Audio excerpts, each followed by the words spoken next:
This is Fresh Air. I'm David B. Cooley, Professor of Television Studies at Rowan University, sitting in for Terry Gross. Today, we continue our Summer of Soul interviews with singer Abbey Lincoln and drummer Max Roach. The two were featured in Questlove's documentary about the legendary 1969 Harlem Cultural Festival. Listening to Abbey Lincoln's records can move you to tears because of her beautiful voice and her honesty when she sings of joy or pain. Lincoln started her career in the early 1950s as a nightclub singer, cultivating a seductive image. Her public image and self-image started to change in the late 50s when she met drummer and bebop pioneer Max Roach, who introduced her to modern jazz and a performing style influenced by the civil rights movement. They recorded a series of albums together and were married from 1962 to 1970. Later in her career, she became known for the songs she wrote as well as the ones she interpreted. Abbey Lincoln also had an acting career. She starred in the 1964 film Nothing But a Man, co-starred opposite Sidney Poitier in For the Love of Ivy, and was in Spike Lee's film Mo Better Blues. We have excerpts of 2 interviews with her from our archive. That love said hello.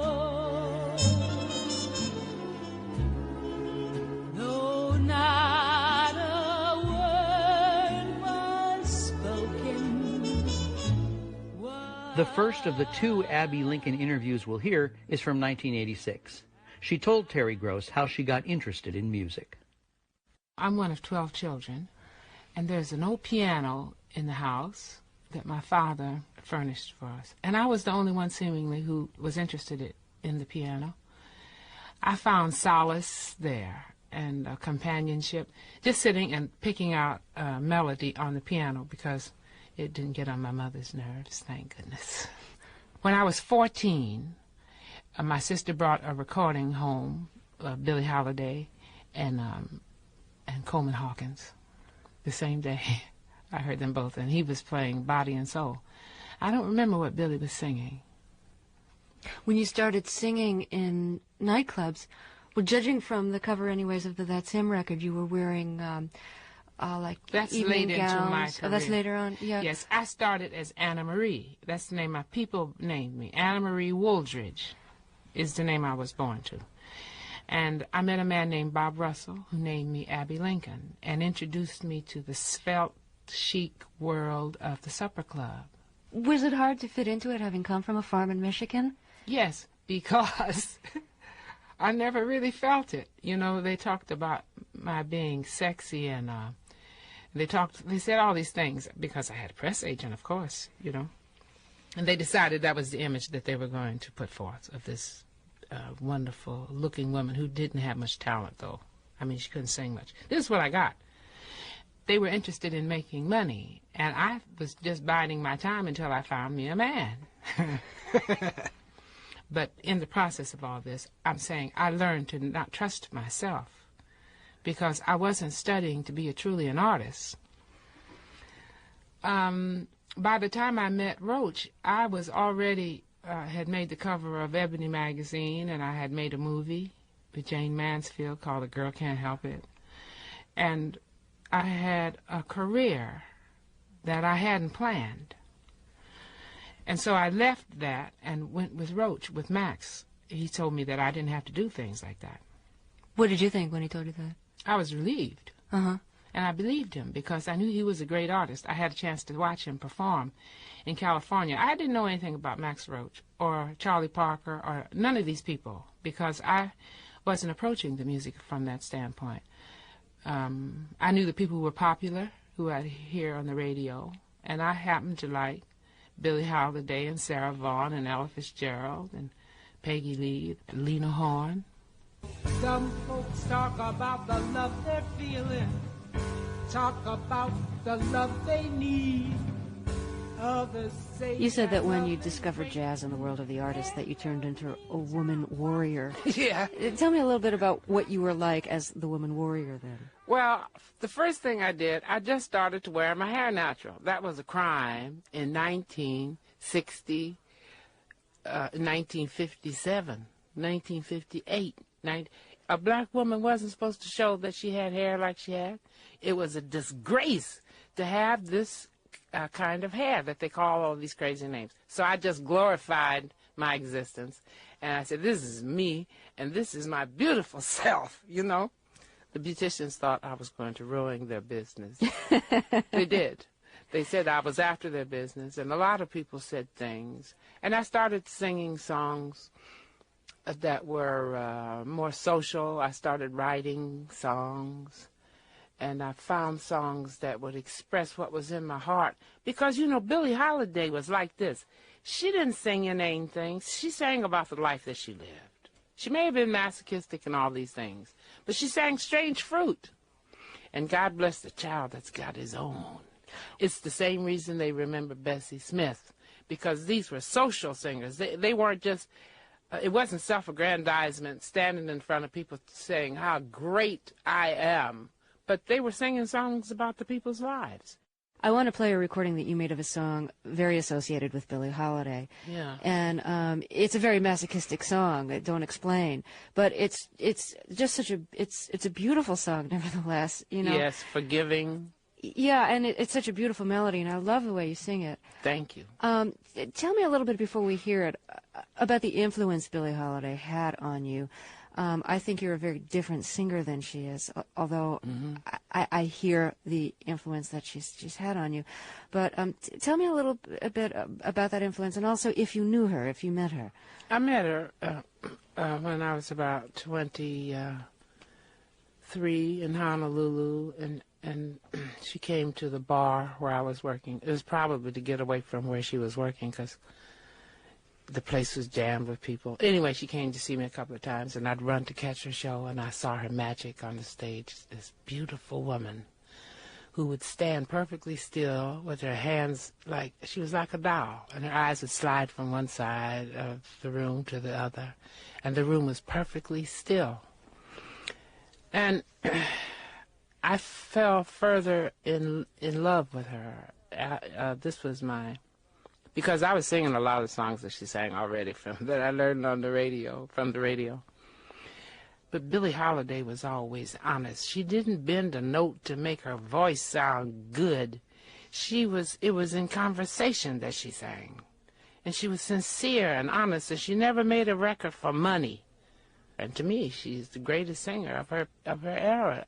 So do you think what you learned from Billie Holiday wasn't how to phrase as much as it was that you should be yourself? Yes. Yes. I suppose the reason people who are called legends are called that because people tell a lot of stories about them. The legend of Billie Holiday is a lot of stories.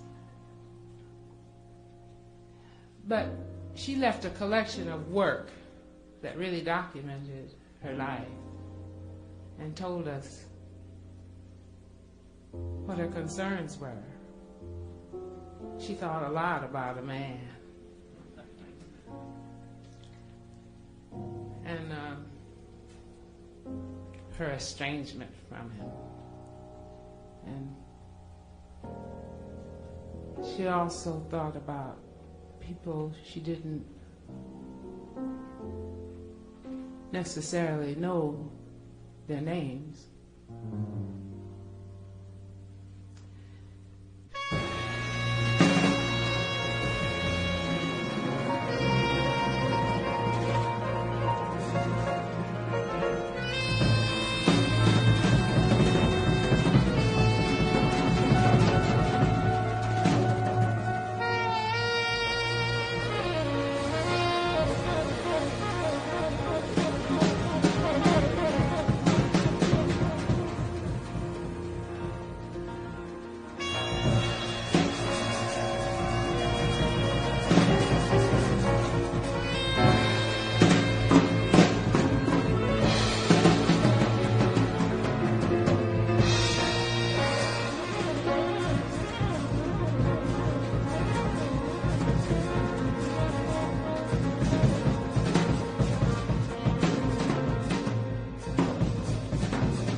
the trees.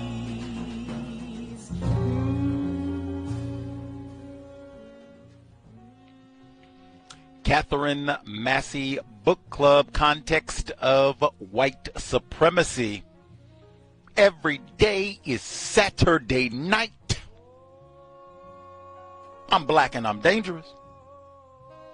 Gus T, Renegade, in for another broadcast, hopefully to share constructive information on the system of white supremacy. Today's date, Thursday, January 30, 2025. So I have been told, our 6th study session on the Grandcestor, Dr. Maya Angelou's The Heart of a Woman. We are picking up kind of midway through chapter 12, where she's kind of been going back and forth about her involvement and even talking with her husband, Vuz, about her involvement in Jean Genet, French white man, racist suspect, his play, The Blacks. Importantly, she does not include the subtitle in the book, I don't think. I'm going to have to go back and double check to make sure that I'm not lying on her. But the full title for the play is, she does not. I'm checking it now. She does not. The full title for the play is The Blacks, a Clown Show. Now, you can process that for yourself if you think that's important, that she didn't include the full title of the play. Yeah, you can process that for yourself. Typically, when we do the book club, I can say for all of the years, at least one time, generally the first time that I mention the book, I'm going to give you the full title, even if it's lengthy. I'm going to give you the full title of the book. Anyway, Jean Genet, interest, she doesn't tell us the full title of the book, A Clown Show, and she doesn't tell us that Jean Genet is a convict. This is a white man, yes, but this is a white man who was born to like a prostitute and spent time in prison repeatedly for like burglary and sexual misconduct. Like, this isn't even a like upstanding white man in France. This is like a no-count white scoundrel who put this play together, and it becomes, oh, you niggers have just got to do this over and over and over and over again. This is the best play in the history of the world.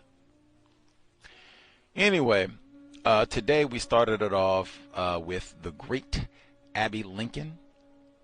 We heard 2 different interviews that she did with the abominable racist suspect Terry Gross, and she continues her gross ways in the interviews with Abbey Lincoln. These are in 1986 and 1987 respectively, still on Fresh Air, same program. That's what I said. It wasn't even a penalty. She could get on the air and be talking to Dr. Maya Angelou in 1981 and say, oh my goodness, Buddy was about to rape you, wasn't he? And there's no, oh my God, what kind of black misandry and racism is that? Get out of here, Terry Gross.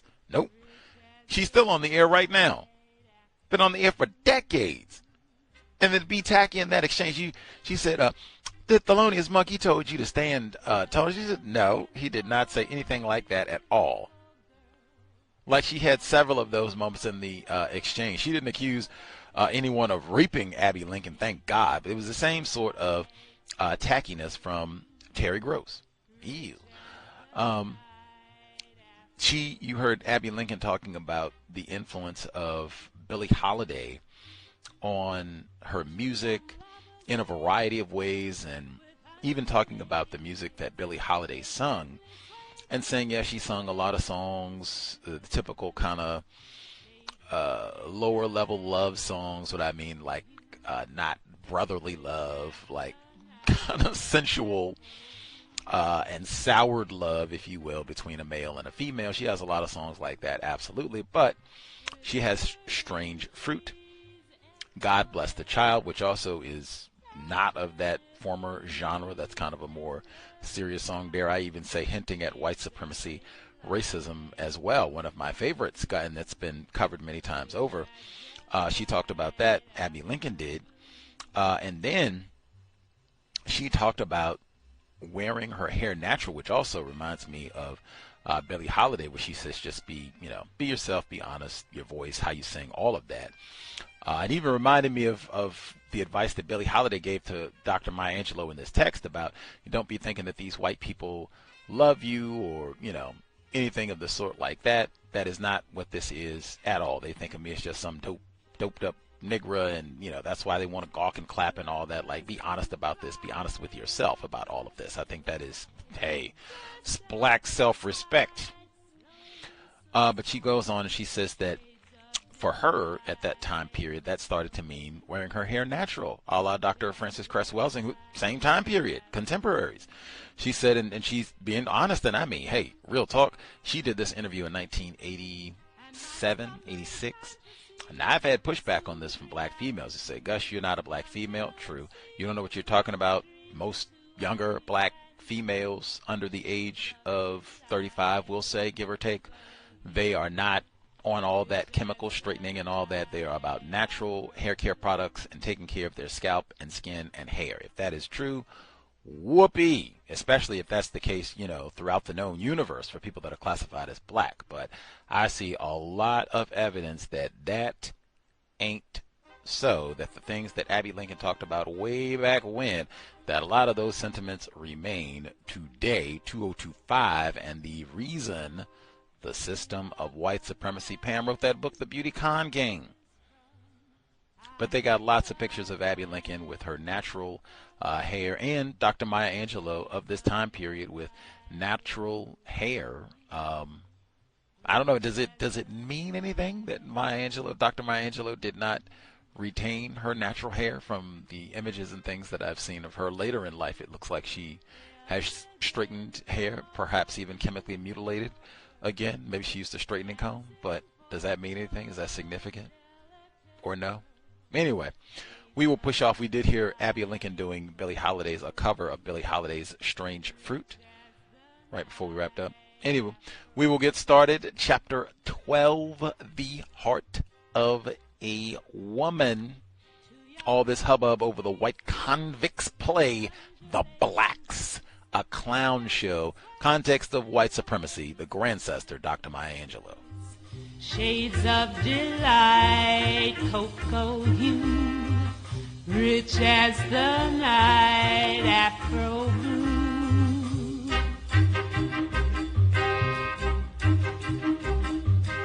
Whispering trees echo their sighs, passionate pleas, tender replies. Shades of delight, cocoa hue, rich as the night, afro blue.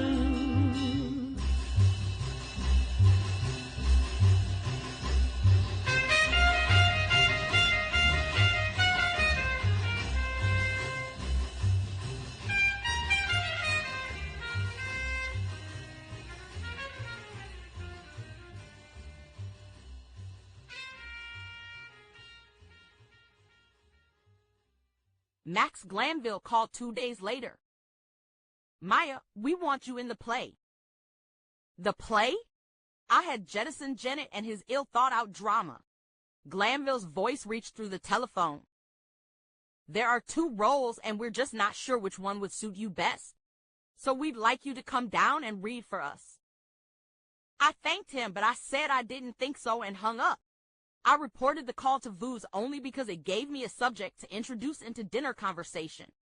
However, he jarred me by laughing.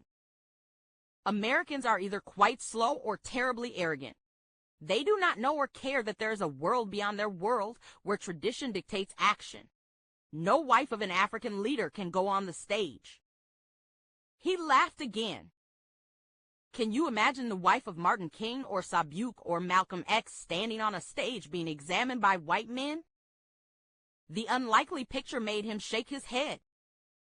No, you do not perform in public. I had already refused Glanville's invitation, but V.U.S.'s reaction sizzled in my thoughts. I was a good actress, not great, but certainly competent. For years before I met V.U.S., my rent had been paid and my son, and I had eaten and been clothed by money I made working on stages. When I gave V.U.S. my body and loyalty, I hadn't included all the rights to my life. I felt no loyalty to the blacks since it had not earned my approval, yet I chafed under V.U.S.'s attitude of total control. I said nothing. Abbey had been asked to take a role in the play.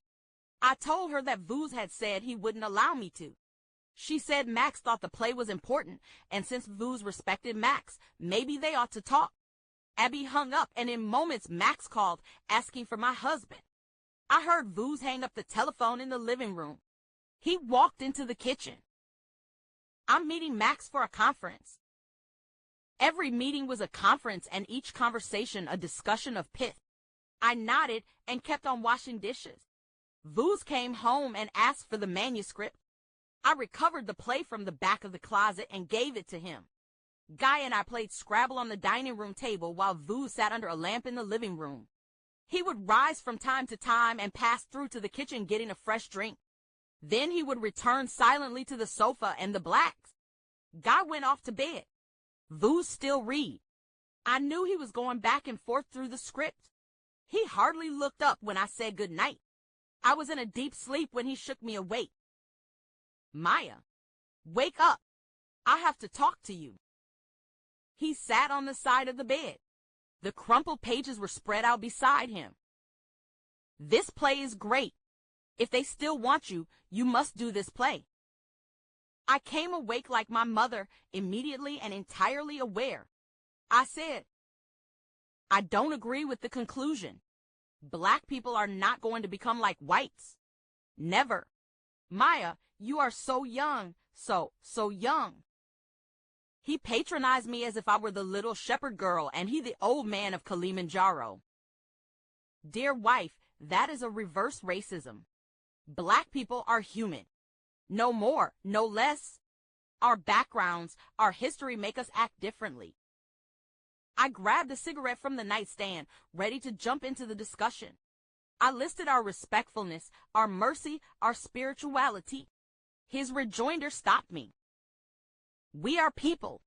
The root cause of racism and its primary result is that whites refuse to see us simply as people. I argued. But the play says given the chance, black people will act as cruel as whites. I don't believe it. Maya, that is a very real possibility and one we must vigilantly guard against. You see, my dear wife. He spoke slowly, leaning his big body toward me. My dear wife, most black revolutionaries, most black radicals, most black activists do not really want change. They want exchange. This play points to that likelihood. And our people need to face the temptation. You must act in the blacks.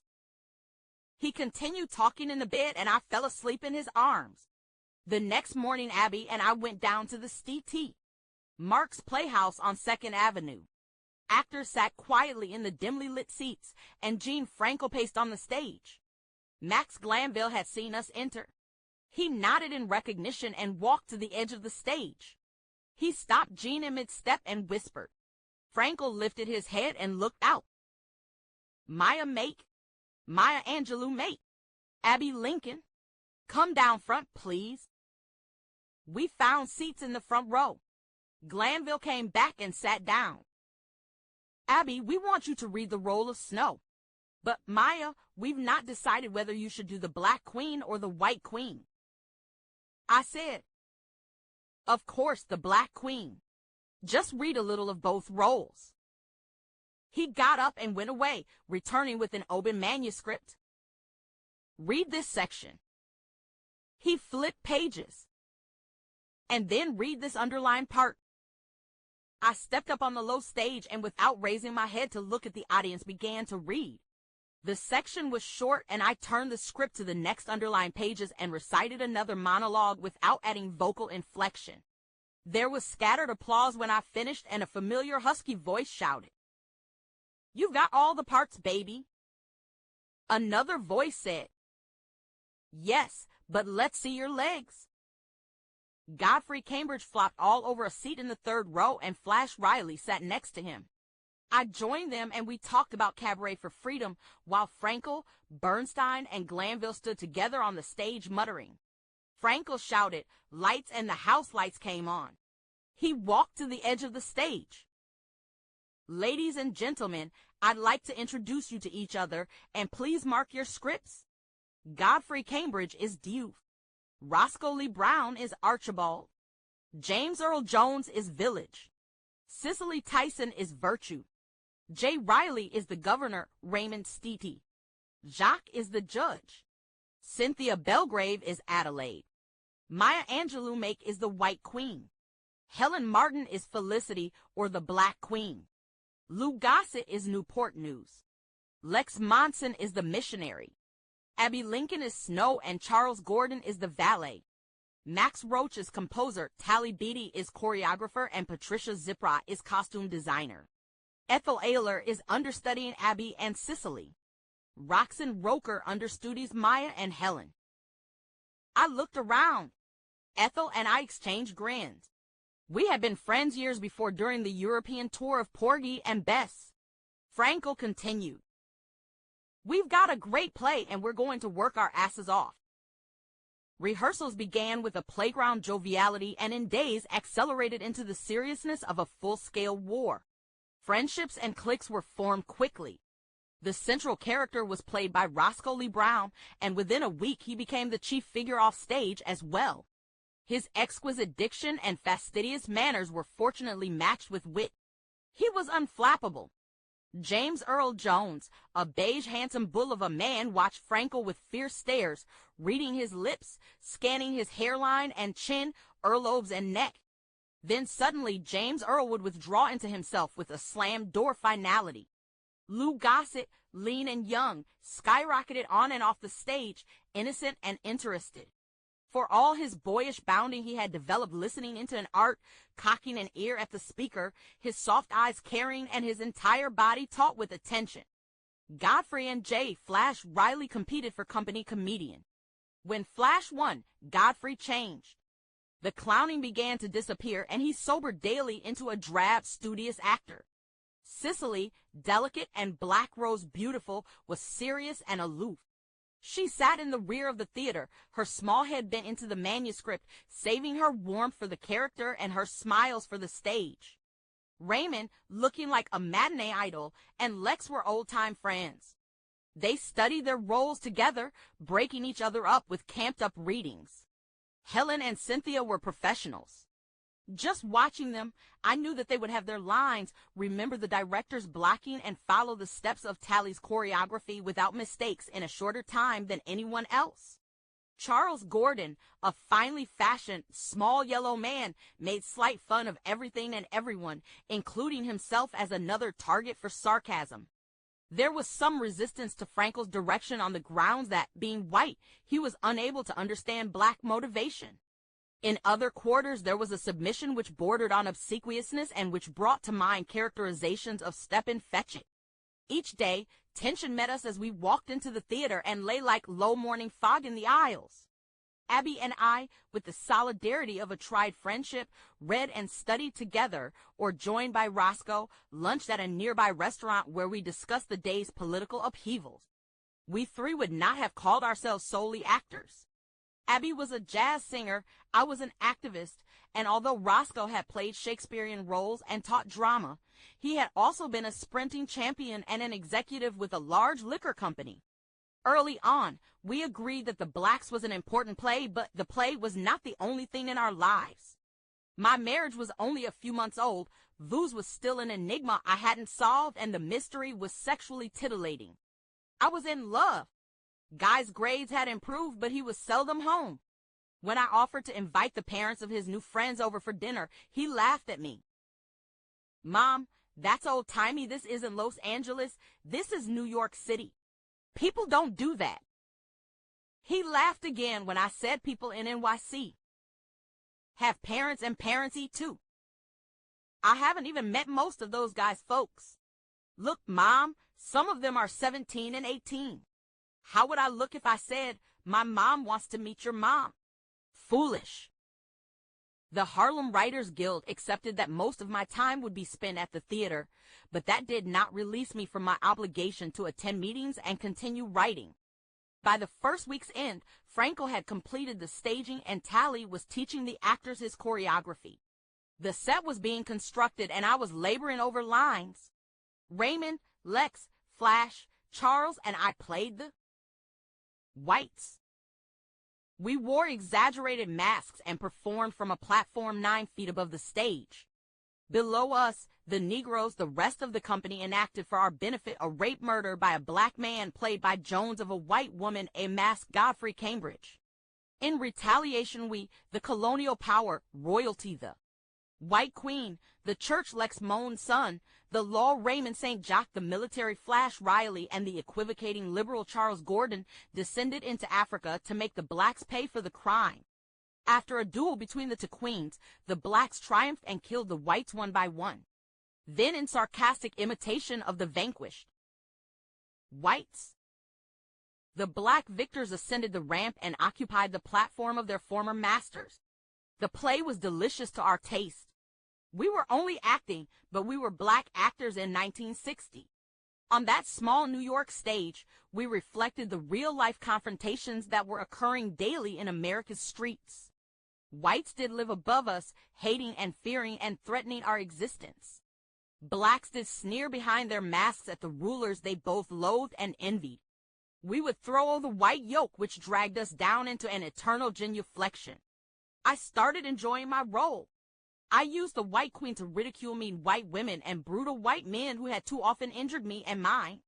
Every inane posture and haughty attitude I had ever seen found its place in my White Queen.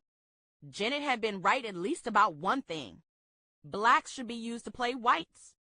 For centuries we had probed their faces, the angles of their bodies, the sounds of their voices, and even their odors.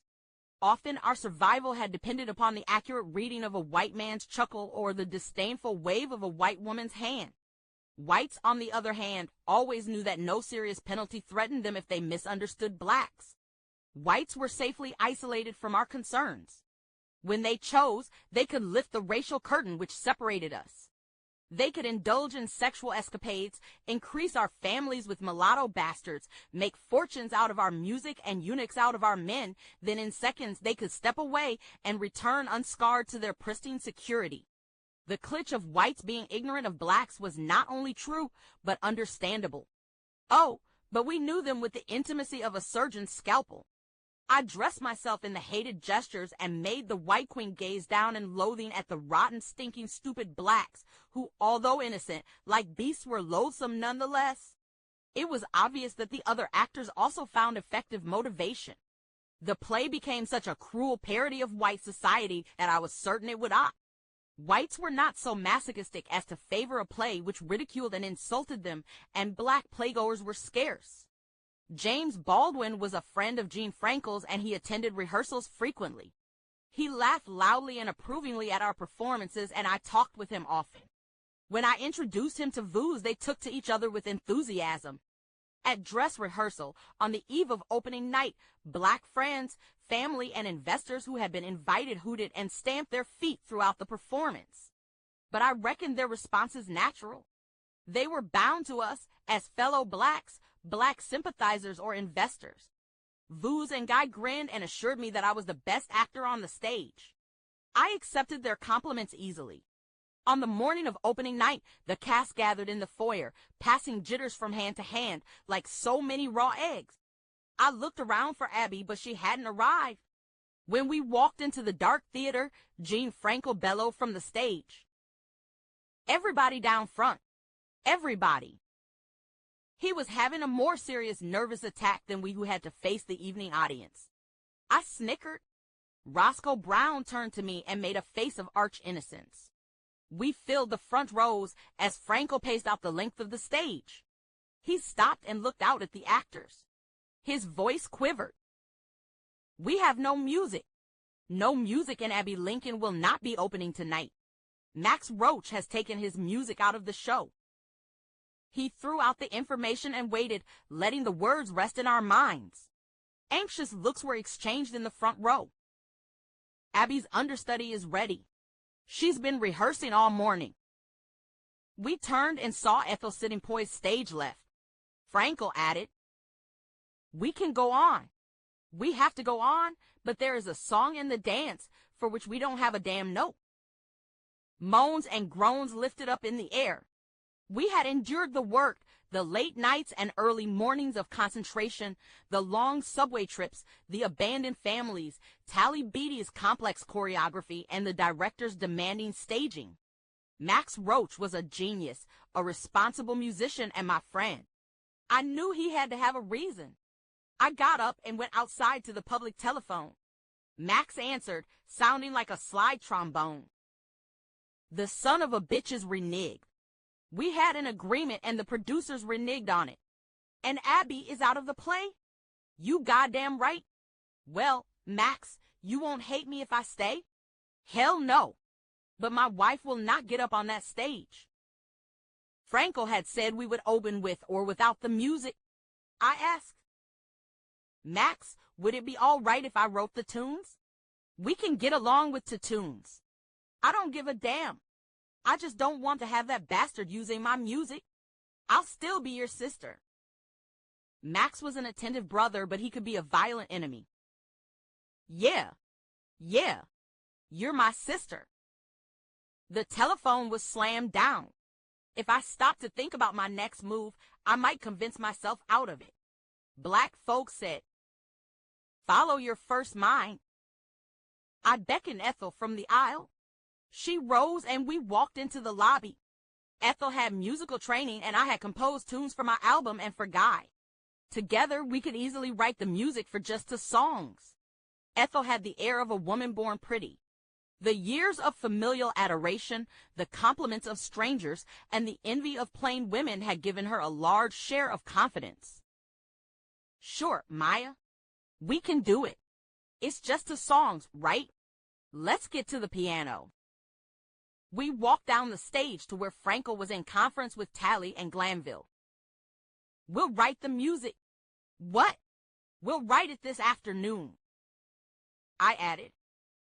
And teach it to the cast. Frankel nearly jumped into Sidney Bernstein's arms. Did you hear that? Bernstein smiled and waggled his head happily. I heard. Let's let them do it.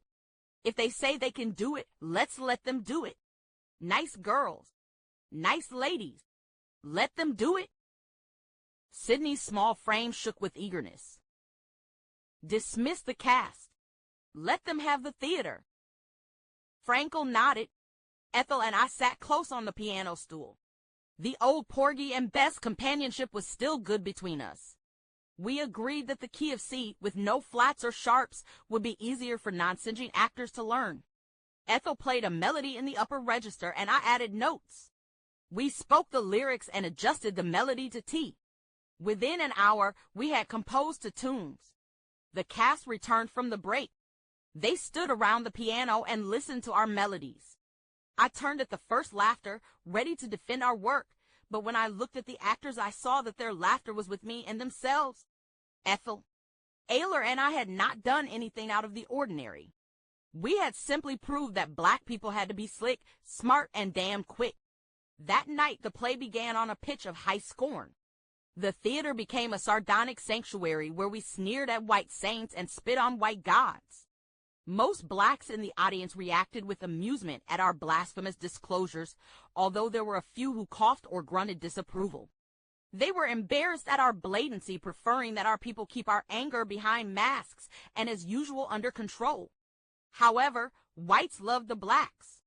At the end of the play, the audience stood clapping riotously and bellowing, "Bravo! Bravo!" The cast had agreed not to bow or smile. We looked out at the pale faces, no longer actors playing roles written by a Frenchman thousands of miles distant. We were courageous black people looking directly into enemy eyes. Our impudence further excited the audience. Loud applause continued long after we left the stage. We howled in our dressing rooms.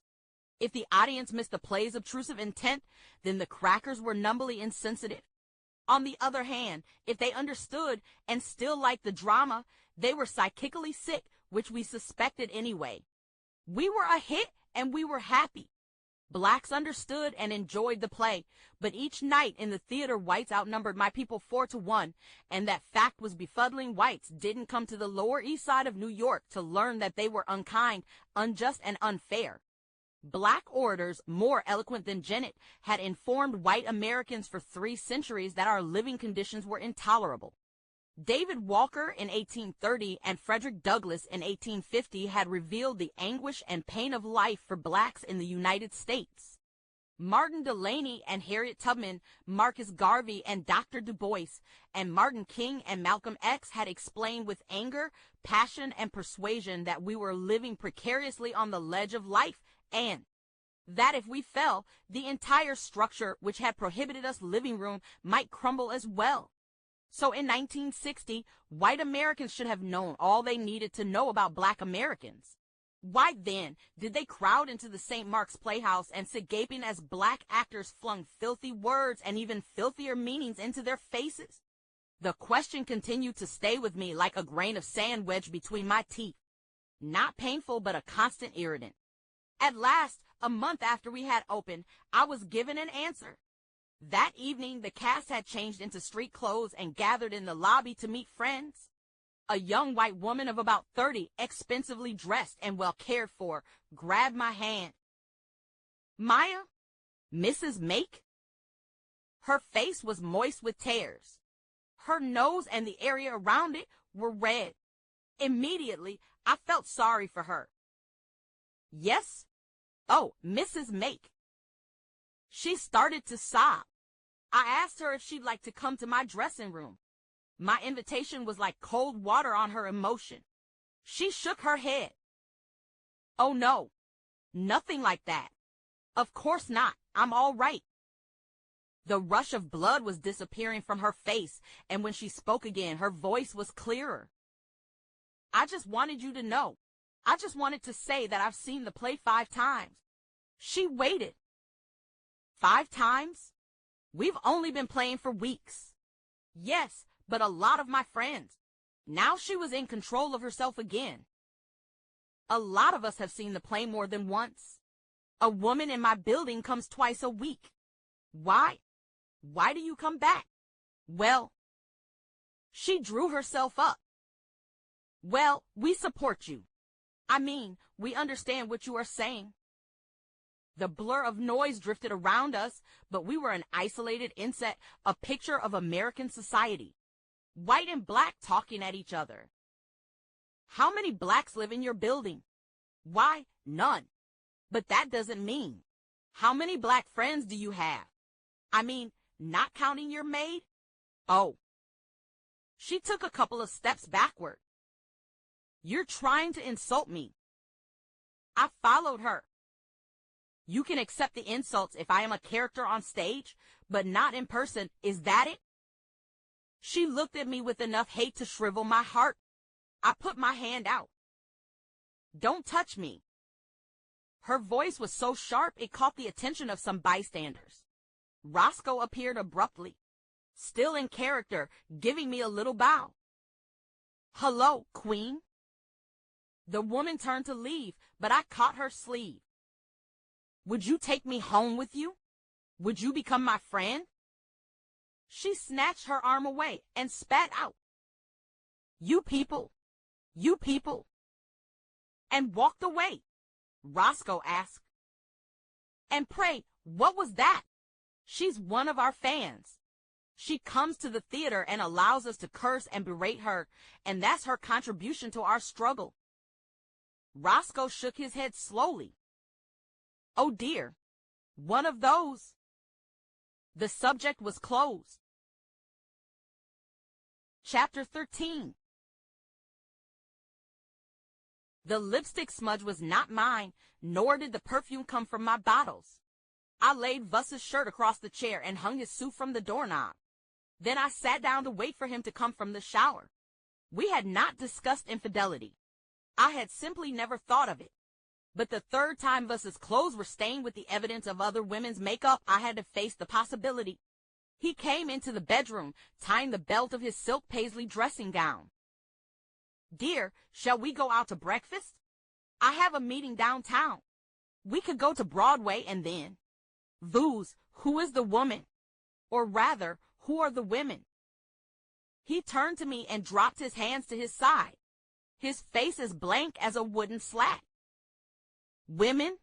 What women? The round eyes which I love were glazed over, shutting me out. What stupidness are you talking about? I kept my voice low. I was asking because I was my mother's daughter and I was supposed to be courageous and honest. I didn't want an honest answer. I wished for him to deny everything or to hand me any contrived explanation. The lipstick. It's fuchsia. It's not mine. This time the perfume is tweed. I have never worn that scent. Ah. He smiled, stretching and opening his fine lips, allowing me a flash of even teeth. Ah, my darling, you're jealous. He walked over and took my hands and pulled me up from the chair. He held me close and his belly shook against mine. He was laughing at me. My darling wife is a little jealous. His voice and body rumbled. He released me and looked into my eyes. My dear, there are no other women. You are the only love in my world. You are the only woman I've ever wanted and all that I have. That was what I wanted to hear, but as a Black American woman, I had a history to respect and a duty to discharge. I looked at him directly. Vooz, if you fell in love with Abbey or Rosa or Paul, I could understand. I would be hurt but not insulted. They are women who would not intend to hurt me, but love is like a virus. It can happen to anybody at any time. But if you chippy on me, you could get hurt, and I mean seriously. Vooz pulled away. We were face to face, but he had withdrawn into his privacy. Don't you ever threaten me. I am an African. I do not scare easily, and I do not run at all. Do not question me again. You are my wife. That is all you need to know. He dressed and left without repeating his breakfast invitation. I walked around the house thinking of my alternatives. Separation was not possible. Too many friends had advised me against the marriage, and my pride would not allow me to prove them right. Guy would never forgive me if I moved us one more time, and I couldn't risk losing the only person who really loved me. If I caught Vooz flagrantly betraying me, I would get a gun and blow his ass away or wait until he slept and pour boiling lye in his mouth. I would never use poison. It could take too long to act. I hung his suit near an open window and washed the lipstick stain from his shirt. There was a sad irony in the truth that I was happier in the dusty theater than in my pretty apartment on Central Park West. Despite the clash of cultures, Guy and Vooz were building a friendship. My son was making a strenuous effort to understand the ways of Dad. He was interested in knowing what it must have been like to be a Black male growing up in Africa. Vooz was pleased by Guy's interest and accepted his free, curious upbringing, although it was alien to his own. When Guy questioned his stepfather's announcements, Vooz took the time to explain that an African youngster would never ask an adult why he had done or said a certain thing. Rather, African youths courteously accepted grown-up statements, then went on their own to find the answers that suited them. They sat together, laughing, talking, and playing chess. They were pleased with the dinners I prepared, but when I called their attention to the fresh flowers on the table or a new dress I was wearing, their reactions were identical. How very nice, my wife. Lovely, Mom. Really very lovely. Guy, your mother makes a beautiful house for us. They treated me as if I were the kind and competent family retainer. Guy had forgotten the years when I had encouraged him to interrogate me, question my rules, try to pick apart my every conclusion. There had been no father to bring balance into the pattern of my parenting, so he had had the right to question, and I had the responsibility of explaining. Now Vooz was teaching him to be an African male, and he was an apt student. Ambiguity stretched me like elastic. I yearned for our old closeness and his dependence, but I knew he needed a father, a male image, a man in his life. I had been raised in a fatherless home, so I didn't even know what fathers talked about to their daughters, and surely I had no inkling of what they taught their sons. I didn't know that God was treating me in a new and unpleasant way. My face was no longer examined for approval, nor did he weigh my voice for anger. He laughed with voo's and consulted voo's. It was what I said I wanted, but I had to admit to myself that for my son, I had become only a reliable convenience, a something of very little importance. At home, Voo's read American, European, and African papers, clipping articles which he later copied and sent to colleagues. Abroad, he spent mornings at the United Nations, buttonholing delegates, conspiring with other African freedom fighters, and trying to convince the press that South Africa in revolution would make the Algerian 7-year war appear like a Sunday school picnic. He talked to everyone he thought influential, bankers, lawyers, clergymen, and stockbrokers. I decided to accept that the makeup which smudged his collars and the sweet aromas which perfumed his clothes came from brushes with the secretaries of powerful men. I started going to the theater early and returning home reluctantly. Backstage, Roscoe Lee Brown and I acted out a 2-character drama which brought color into my slowly fading life. Our strongest expressions were silent, and physical touching was limited to scrupulous pecks on each other's cheeks. More picturesque than handsome, his attentions held no threat or promise of intimacy. Although the other cast members appeared oblivious to the measure of my misery, he noticed but was too discreet to embarrass me with questions. When I sat in my dressing room, working the crossword puzzle or pressing a poem into shape, Roscoe's light step would sound beyond the door. "Hello, my dear. It's outside. By the door." I would jump to catch the sight of him, but the hallway was always empty, save a neat posy resting against the wall or one flower wrapped in flimsy green paper. The constancy and delicacy of Roscoe's concern made him the ideal hero for fantasy and the necessary contrast to my real life. He was all pleasure and no nonsense, excitement without responsibility. If we had embraced, or if we once discussed the torment of my marriage, our private ritual of romance would have failed, overburdened by ordinariness. If one is lucky, a solitary fantasy can totally transform 1,000,000 realities. My controlled paranoia prevented me from realizing the seriousness of a phone call I received one evening.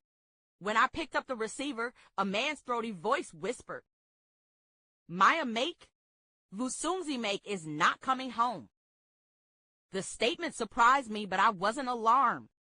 I asked, "Did he ask you to tell me that? Why didn't he call? Who are you?" The man said, "Vusumzi will never come home again."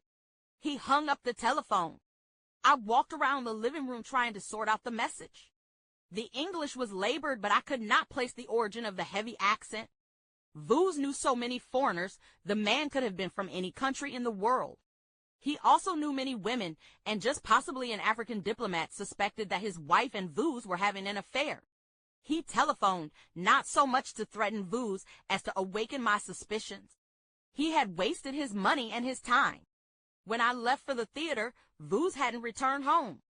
During the play, the memory of the telephone call lay just under the remembered lines. Helen Martin and I were engaged in the play's final duel, and the idea came to me that Vuz might be in danger. The angry husband could have already hurt him. Maybe he had been caught with the man's wife and had been shot or stabbed. I finished the play, and only Roscoe took notice of my distraction. Each time I looked at him, he raised an eyebrow or pursed his lips or gave me a questioning glance. After the final ensemble stare into the audience, I turned and rushed for my dressing room, but Roscoe caught up with me in the corridor behind the stage. "Maya, are you all right?" The care on his face activated my tears. "It's Vuz. I'm worried." He nodded. "Oh yes, I see." He couldn't possibly see, and I couldn't possibly tell him. We walked into the lobby en route to the dressing rooms, and Vuz stepped out of the crowd of playgoers. "Good evening, my dearest." He was whole, and he was beautiful. Roscoe smiled as they shook hands. He said, "Mr. Make, our queen is a great actress. Tonight she excelled herself." He inclined his head toward me and walked away. I knew that Vuz didn't approve of public displays of emotion, so I hugged him quickly and went to change into street clothes. I couldn't hold my relief. In the taxi, I rubbed his large round thigh and put my head on his chest, breathing in his living scent. You are loving me tonight." He chuckled and the sound rumbled sweetly in my ear. He made drinks at home and we sat on the good sofa. He took my hand. "You are very nervous. You have been excited. What happened at the theater?" I told him about the telephone call and his face changed. He began chewing the inside of his bottom lip. His eyes were deep and private. I faked a light laugh and said, "I thought some irate husband had caught you and his wife in a grante, and maybe he—" I shut up. I sounded silly even to myself. Vuz was far away. When he spoke, his voice was cold and his speech even more precise than usual. "We must have the number changed. I'm surprised it took them so long." I didn't understand. He explained. "That was someone from the South African police. They do that sort of thing. Telephone the wives of freedom fighters and tell them their husbands or their children have been killed." He grunted. "I guess I should be insulted that they are just beginning on you. It indicates that they have not been taking me seriously." He turned his large body to face me. "Tomorrow, I'll have the number changed, and I will step up my campaign." The telephone incident brought me closer to the reality of South African politics than all the speeches I had heard. That voice stayed in my ear like the inane melody of a commercial jingle. When I least expected it, it would growl, "Maya make, Vusumzi make will never come home again." I wanted to stay at Vus's side, go everywhere with him. My concern followed him in the street, in taxis, trailed him into the UN even when we were at home. I wasn't satisfied unless we were in the same room. Vus's attempts to reassure me were futile. Worry had come to live with me, and it sat in the palms of my hands like beads of sweat. It returned even as I wiped it away. The second telephone call came about 2 weeks later. "Maya make, do you know your husband is dead?" The voice was different, but the accent was the same. "His throat has been cut."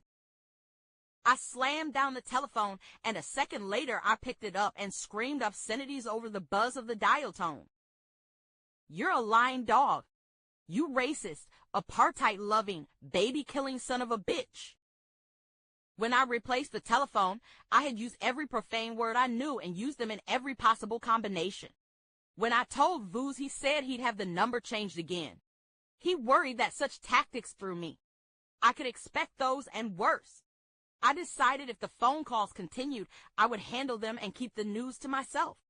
Having a live-in father had a visible effect on my son. All his life, Guy had been casual to the point of total indifference about his clothing, but under Vus's influence, he became interested in color-coordinated outfits. Vuz took him to a tailor to be fitted for the vested suits. He bought splendid shoes and button-down shirts for my 15-year-old, and Guy responded as if he had been waiting for such elegance all his life. The telephone calls resumed. I was told that I could pick up my husband's body at Bellevue or that he had been shot to death in Harlem. Whenever I was home alone, I watched the telephone as if it were a coiled cobra. If it rang, I would grab its head and hold on. I never said hello, but waited for the caller's voice. If I heard, "Maya make," I would start to quietly explain that South Africa would be free someday and all the white racists had better be long-distance swimmers or have well-stocked life rafts because the Africans were going to run them right to the ocean. After my statement, I would replace the receiver softly and think that ought to get them. Usually, I could spend an hour or so complimenting myself on my brilliant control before worry would snake its way into my thoughts. Then I would use the same telephone to try to locate Vuz. Mabrumba Karina of the Southwest Africa People's Organization was his friend and lived in Brooklyn. I would call and Jane, Karina's black American wife, would answer. "Hi, Jane. It's Maya." "Oh, hello, Maya. How are things?" "Okay, and with you?" "Oh, nothing." "And with you?" "Nothing." Then she would shatter my hopes that my husband was at her house. "How is Vuz?" "Oh, fine." "And Mabrumba?" "Just fine. We ought to get together soon." "Yes, very soon." "Well, take care." "You too." "Bye." "Bye." Jane never knew how I envied her unusual assurance. She was younger than I and had been working as a guide at the UN when she met Karina. They fell in love and married, and she settled into the nervous life of a freedom fighter's wife as coolly as if she had married the minister of a small-town Baptist church. When I found Vu's after numerous phone calls, I gave reasons contrived for my interruptions. Let's go to dinner after the play. Let's go straight home after the play. Let's go to a bar after the play. Vu's was a master of intrigue, so I suppose that I never fooled him with my amateur cunning, but he was simply generous enough to pretend. One afternoon I answered the telephone and was thumped into a fear and subsequent rage so dense that I was made temporarily deaf. "Hello, Maya Make?" Shreds of a southern accent still hung in the white woman's voice. "Yes, Maya Make speaking." I thought the woman was probably a journalist or a theater critic wanting an interview from Maya Angelou Make, the actress. "I'm calling about Guy." My mind shifted quickly from pleasant anticipation to apprehension. "Are you from his school? What is the matter?" "No, I'm at Midtown Hospital. I'm sorry, but there's been a serious accident. We'd like you to come right away. Emergency ward." She hung up. I grabbed my purse and the keys, slammed the door, raced down the stairs, and was standing on the pavement before I realized I didn't know the address of the hospital. Fortunately, a taxi had stopped by a traffic light. I ran over and asked the driver if he knew where the Midtown Hospital was located. He nodded, and I got into the cab and said, "Please hurry. It's my son." My watch said it was 11, so Guy was in school and couldn't have been hurt in a traffic accident. Maybe there had been a gang fight. The cabbie cut in front of cars, causing other drivers to honk their horns and screech their tires, but it seemed that time and the taxi were crawling. I paid with bills I never saw and ran through the doors of the emergency entrance. A young black nurse at the desk looked at me wearily. "Yes?" I told her that my son had been hurt, and I wanted to know how badly and where was he and could I see him. I told her his name, and she began to run her finger down a list. She continued examining the next page. She didn't find Guy's name. I told her I had received a phone call. She said they had not admitted a Guy. Johnson, and was I sure of the hospital? I heard the caller's voice. "I'm at Midtown Hospital." She was lying. She was in the South African service. The thoughts slammed into my consciousness like blows to the heart. For the first time since I heard "I'm calling about Guy," I became aware of thinking. I went to a payphone and called Guy's school. After a few minutes, I learned that he was in history class. I walked up Central Park West toward the apartment, too angry to savor relief. I thought of the greedy immorals who lay claim to a people's land by force and denied the existence of other human beings because of their color. I had opposed the racist regime on principle because it was ugly, violent, debasing, and murderous. My husband had his own reasons for trying to bring down the government of reward, and I had supported him. But as I walked under the green trees and smelled the aroma of young summer flowers, I felt a spasm of hate constrict my throat and tighten my chest. To break a mother's heart for no gain was the most squalid act I could imagine. My defiance from now on would be personal. Ethel Ayler had a co-starring role in a new Broadway play, so she was leaving the blacks. We talked backstage on her last night. Ethel said, "Maya, Sydney ought to pay us something for our music." I agreed. We had tried to squeeze money out of the producer on 3 or 4 occasions, but each time we mentioned being paid for composing the 2 songs, he had laughed and invited us to lunch or dinner. Now, when Ethel was closing, we decided to make a last attempt. We changed clothes quickly and rushed into the lobby where we saw Sidney Bernstein standing alone. Ethel and I walked over to him. Ethel said, "Sidney, you know this was my last night. I start rehearsing Kwamina tomorrow." Sidney turned and gave Ethel an insipid little smile. "Yeah, Ethel, congratulations. I hope it'll be a hit." I said, "So does she, Sidney. But we want to talk to you about money. You have to pay us something for composing the music for this show." He raised his chin and looked in my face. He didn't even try to dilute his scorn. Get off my back, will you? You didn't compose anything. I saw you. You just sat down at the piano and made up something. Ethel and I stared at him, then at each other. The people Sidney had been waiting for arrived, collected him, and, laughing, walked down the stairs. I saw Ethel control her features. She closed her lips and made her eyes vacant. When she shrugged her shoulders, I thought I knew what she was going to say. He's a fool, Maya. Forget him. I had anticipated correctly. She held her cosmetic case delicately in her left and waved at me elegantly with her right. Take it easy, Maya. Let's keep in touch. She walked away. A Broadway success was her future, so she could ignore Sidney Bernstein's unfairness. However, I couldn't. And the statement that I had composed nothing, I had simply sat down at the piano and made the music up, clogged the movement of my brain. Vooz and James Baldwin were waiting at the bottom of the stairs, so I dropped the befuddlement on them.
Katherine Massey Book Club, Chapter 13, Context of White Supremacy. And we heard Afro Blue at the beginning, full circle with the music. That's one thing I learned in the midst of all of this so far. Well, I learned lots of things, but one thing that I learned, Afro Blue. Now, I heard that song, the version that's playing right now, with Erykah Badu, Robert Glasper, Experiment, Ninth Wonder, Fonte from Little Brother. Amazing song. Loved it when I first heard it all those years ago. And they even did two amazing versions of that song. Erykah Badu, Robert Glasper, Experiment. Erykah Badu didn't even do this song when I saw her down in San Francisco a few weeks back. As we started reading this book, and I'm seeing Abbey Lincoln's catalog and different songs, like, whoa, Abbey Lincoln performed this song as well way back decades ago, half century ago at this point. And then I learned the origins of this song, originally composed by Mungo Santa Maria, 1959, Howard University, all those years ago. And you've had a lot of different black artists who've done versions of the song down through the years, much like Strange Fruit and even God Bless the Child. But that is one thing that I learned, the history of that song, Abbey Lincoln's version, Erykah Badu's version, Mungo Santa Maria's version. Any hoodles. So we'll resume in chapter 13. The number to dial if you have commentary, 605-313-5164. The code 564-943 pound. Press star 61 if you would like to participate. Number again, 605-313-5164. The code 564-943 pound. Press star 61 if you would like to participate. The email, untiljustice@gmail.com. untiljustice@gmail.com. We'll get the commentary, all that good stuff. I just wanted to say really quickly, since we spent so much time talking about the blacks, this play by this white convict Frenchman, Jean Genet, this play ran over 1,000 times. I mentioned last week it ran on both coasts. I mentioned Mama D, victim in the wildfires in California. She did a run of this play on the West Coast, and then Maya Angelou, they did their run in New York. And there is so much scholarship and articles and commentary around this play. It reminded me of Superfly, the movie, 70s blaxploitation flick. Curtis Mayfield did the soundtrack. It reminded me of that, and even Porgy and Bess, as I mentioned previously. All of these little like Negro trauma dramas, plays or movies that have down and out and poor, non-constructive black people, and a lot of times they're fighting and squabbling with other black people and harming and name-calling other black people and living in poverty, that sort of thing. White people will make those sorts of movies or plays readily available to black people. Porgy and Bess, Boys in the Hood, Raisin in the Sun, The Blacks, A Clown Show. You can just go, on and on and on. You will have no problem. It reminded me of Superfly specifically because there were so many black people. Now, I was not alive during this time period, but there are so many black people who have told me repeatedly, and just looking at the evidence, it's still here, that you can compare to its contemporaries. The Spook Who Sat by the Door came out at the same time period. That film was buried. You couldn't find it forever. Not the case now. Superfly, black dude selling drugs, driving around in a Cadillac and doing cocaine everywhere. Not just everywhere. Like, black people said that movie was at the movie theaters just ubiquitously all the time. And, it could, small towns, big towns, this Superfly, Porgy and Bess, The Blacks, A Clown Show, anything like that, Boys in the Hood. You can just go all the way down. Anything that's going to have black people being non-constructive and goofy and all the rest of it, plenty of it. Do that. Straight Outta Compton. Do that. Plenty of that. Black people trying to be constructive. Do something about white supremacy, racism. Yeah. CIA, was Jonestown a CIA medical experiment? You might have to pay $5,000 to get a copy of that one. Porgy and Bess, we got that on every street corner for 50 cents. Might even give you a free copy of it. Anyway, but there's lots of, if you are interested, like white people have written whole like dissertations and books and articles, and black people, and it was all over the world. So, I mean, you can study, white supremacy, racism from just this one goofy play. And again, that's even another one to think on. So would this play have been a mega hit if it was a Negro French convict who wrote this play, wanted to address racism, and it becomes a smash hit all over the world? Like, really? Anyway, let's see. We'll do one quick note, and then we'll nab folks who dialed in as well. Let's see. Email numero uno. Hi, Gus and Cal's audience. Number one, I agree with Maya Angelou seemed very immature for her age. There's also something very immature about their approach to addressing racism through entertainment. VGQ, Victims Guaranteed Qualified, to them and to me, but it just doesn't seem very serious. But I do believe their efforts were sincere. The plays were not going to end racism, and so far it didn't seem that there was a strategy attached. For example, using their skills as artists to raise funds to support their counter-racist efforts. They were just entertaining suspected racists. That is, entertainment committee. 2, the fact that the racist suspects who attended and applauded after the performance of The Blacks, A Clown Show, says it all. I recall a Cow's audience member relaying an experience of being in a video store, overhearing a white male tell another that he should watch Planet of the Apes as it will explain how things are. Incidentally, Planet of the Apes, the book, and the first movie in this long-running series came out at the exact same time that we are talking about. And can I get the triple? One, this is in the archives. When I say this, like many times over the movie, and we talked about that, but this is in the book club archives. Even before we had a weekly book club, we did a book club installment on the Planet of the Apes book. Robert Boulay, who is also triple up white Frenchman. I just made note of that last year, that man, white Frenchmen went berserk after they lost Vietnam as a colonial territory, so-called, and then Algiers and all that in Africa with niggers, France Fanon and all them running wild. Oh my God.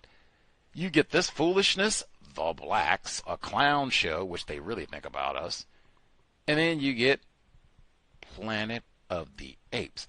What happens when white people are no longer in charge? The chimps have taken over.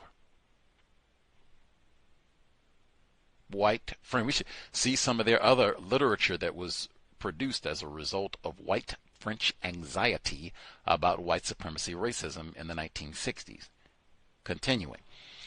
Planet of the Apes. And stopping when he realized that a black male could hear him. Like, whoa, they aren't supposed to be listening to all this. These texts are written for white readers who comprehend the underlying code. Having black actors playing the parts adds another layer to the racist joke. Now, I agree with that totally. Total racial theater. And she even said, the number. She said that it was way more white people who came to this play than black people. They would come and tell their other friends to come. They were still snooty and racist. They didn't want to give, can we give you some money? Can we support your cause and what you're doing for Dr. King and all that? No. I don't even want to come and sit down in your dressing room, you rowdy niggers. That's what I say about you people. But we just come for racial theater. That's all this is. 3. The cliche of whites being ignorant of blacks was not only true but understandable. Oh, but we knew them with the intimacy of a surgeon's scalpel. I was surprised to read this statement in a book from the 1960s. It seems white people have been pushing the lie for a long time. Tell me about it. And I said that earlier today. Hey, man, with the biggest lies, the most successful lies, one of the major have-tos, fundamentals of being a master deceiver, you got to stick to the lie. You got to keep saying it. What white people have been saying now for, 30 years? OJ did it. OJ did it. OJ did it. And I know he was not guilty in the glove. Don't fit. Damn that Johnny Cobb. But OJ did it. OJ did it. Jeff Toobin told OJ did it. You just keep saying it over, and you find new ways and creative ways. You just keep sticking to it. You just keep sticking to it. White people are ignorant. Hey, what's my favorite one? Not all white people is racist. That was in this book too. Not all white people is racist. Not because this kind of relate. Not all white people is racist. And the ones who are racist, they're ignorant. Woo! Jesus Christ. That's why I said, don't say that no more. White people, not all white people is ignorant. Don't say that one no more. And then don't say that one no more either, that the result of all this is that white people is ignorant about racism. Come on now. Come on now. Let's see. 4. The woman turned to leave, but I caught her sleeve. Would you take me home with you? Would you become my friend? She snatched her arm away and spat out, you people. You people. Roscoe shook his head slowly. Oh, dear, one of those. The subject was closed. See the rhyme there? I think Maya Angelou and Roscoe Lee Brown felt that they understood white people after this experience, but I believe they were still very confused about what it means to be white, as am I and Gus T too. 5. My darling wife is a little jealous. You're the only woman I've ever wanted. That was what I wanted to hear, but as black American woman, I had a history to respect and a duty to discharge. I do not know what she means by this. Does anyone else? I do not either.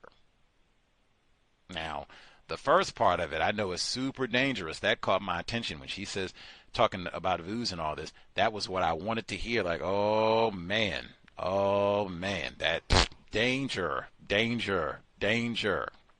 You want the truth, not what you want to hear, quote unquote. But as a black American woman, like, what? Like, on all accounts, like Fuller has many aspects of that in the word guide, right? Woman. And see, now there it is again. I said guy goes through the whole book, and she named him. So, I mean, we got God. I'm a man. The heart of a woman. Wrong. And even that's the beginning of the book. She says, how do I spell my name? WOMAN. VGQ. Wrong. American. Fuller has that in the word guide. You do not qualify. Vooz, African man. Do not qualify. Black, whatever that means. I'm black and I'm dangerous, whatever that means. It's lots of slogan. I told she just got lots of black American woman. What does that mean? You don't even qualify. So what does that mean? That, and I think if with that understanding, that would slow a lot of this from the fairy tale that, white picket fence and I'm a woman and we got this marriage and all that, as opposed to, oh, we're victims of white supremacy. Boys and gals, that's about what we got. 6, I wonder what Guy really thought about his mother after seeing her having so many sexual relationships with men. Facts. I also wonder if his relationships with women were highly dysfunctional as a result. Facts. I thought about both of those. I said last week when she was talking about, all right, I'm going to go tell Guy, and this is going to be the last move. Like, you done left me with random dudes while you ran across the continent. I'm having gang beefs with people and hiding butcher knives in the house, and you're out drinking with white men. Like, what in the world? And then you're bringing all these dudes every other week. It's a new dude and all this. Like, what in the world? I don't have children. I would probably be way worse as a parent, but I mean, wow, it is so glad. And she said in the book, this is really bad parenting. Yes, it is awful. And this has been the black culture for a long time. Right on into 2025, like strong Negro culture. It should not be, but I mean, wow, all of it. And then get the children, and I'm got to go and do some dating and get my Tinder page updated, and we're going to hit the club tonight. Oh. Worthy of great pity. Much obliged. Email number 1. Get to the folks who dialed in. The number 605-313-5164. The code 564-943 pound. Press star 61 if you would like to participate. Let's see. Lauren should be with us. We'll nab other hands and emails as we proceed. Lauren, did you have commentary? Yes, sir. Good evening.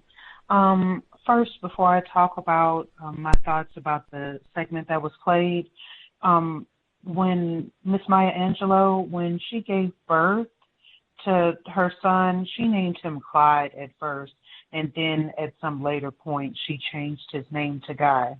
And another thing I've been thinking about, we keep, thinking about her and the way she acts, I guess, in an irresponsible manner. Reference Guy, the way she's parenting him. She's in her 30s, and we keep thinking, she should be acting more mature, like someone in her 30s. But I think maybe something to think about is how young she was when she had him. I think she was 17 when she gave birth to him, and that shouldn't be forgotten. She was a child producing a child, and she didn't just magically turn into an adult as the years went on. As far as this section, So she reads the play, decides she doesn't want to do it. And then she says, they call her on the phone and ask her to do it. She says no. And she said, I reported the call to VU only because it gave me a subject to introduce in a dinner conversation. That I thought was unusual. It made it seem like if she didn't tell him that, she wouldn't have had anything to say.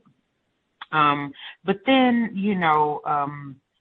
I think Max called VU, and VU reads the script, and he changes his mind, and then he said, dear wife, well, hold on, let me, there's no context in that. He said, this play is great. If they still want you, you must do the play. I came awake like my mother, immediately and entirely aware. I said, I don't agree with the conclusion. Black people are not going to become like whites, never. And then, he tells her, dear wife, that is reverse racism. Black people are human. No more, no less. Our backgrounds, our history make us act differently. The term reverse racism, I don't know. That didn't make sense to me. And also he said, our background, our history make us act differently. Well, if that's true, then I don't understand why he thinks we would act the same as white people if we were in that position. I don't know. That section was just interesting to me. But he kind of did explain it later when he said, my dear wife, most black revolutionaries, most black radicals, most black activists do not really want change. They want exchange. This play points to that likelihood, and our people need to face that temptation. I guess it's a possibility, but I kind of agree with Miss Angelou. I don't think we're the same as white people, and I don't think collectively we would behave so cruelly, without empathy. Let me see. There's another part that said there was some resistance to Frankel's direction on the grounds that being white, he was unable to understand black motivation.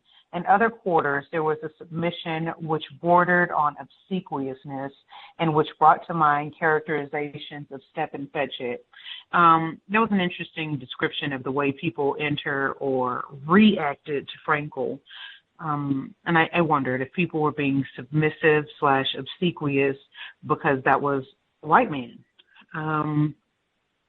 When I guess the guy has some new friends, and she offered to invite the parents of his new friends over for dinner, he laughed and said, Mom, that's old-timey. He says, some of the so-called friends are 17 and 18. How would I look if I said my mom wants to meet your mom? Foolish. I don't think that's foolish at all. I think it is completely reasonable and a logical thing to do, to want to meet the parents of the children that your child is hanging out with. No, that makes sense. Let me see. Oh, in the play, it said we wore exaggerated masks and performed from a platform 9 feet above the stage. Below us, the Negroes, the rest of the company, enacted for our benefit a rape murder by a black man played by Jones of a white woman, of Mass Godfrey Cambridge. And do black males need to be portrayed as rapists so often? That's the question I asked myself when I read that part. And there's another part. It's kind of long. The beginning of the paragraph, it said, Janet had been right about at least one thing. Blacks should be used to play whites. For centuries, we had probed their faces, the angles of their bodies, the sounds of their voices, and even their odors. Often our survival had depended upon the accurate reading of a white man's chuckle or the disdainful wave of a white woman's hand. Whites, on the other hand, always knew that no serious penalty threatened them if they misunderstood blacks. Now, I want to stop right there. That's not true. If white people didn't understand non-white people, then they would be at risk of not being able to practice racism, and I think that's what they want to do most. let me see. Whites were safely isolated from our concerns. When they chose, they could lift the racial curtain metaphor, which separated us.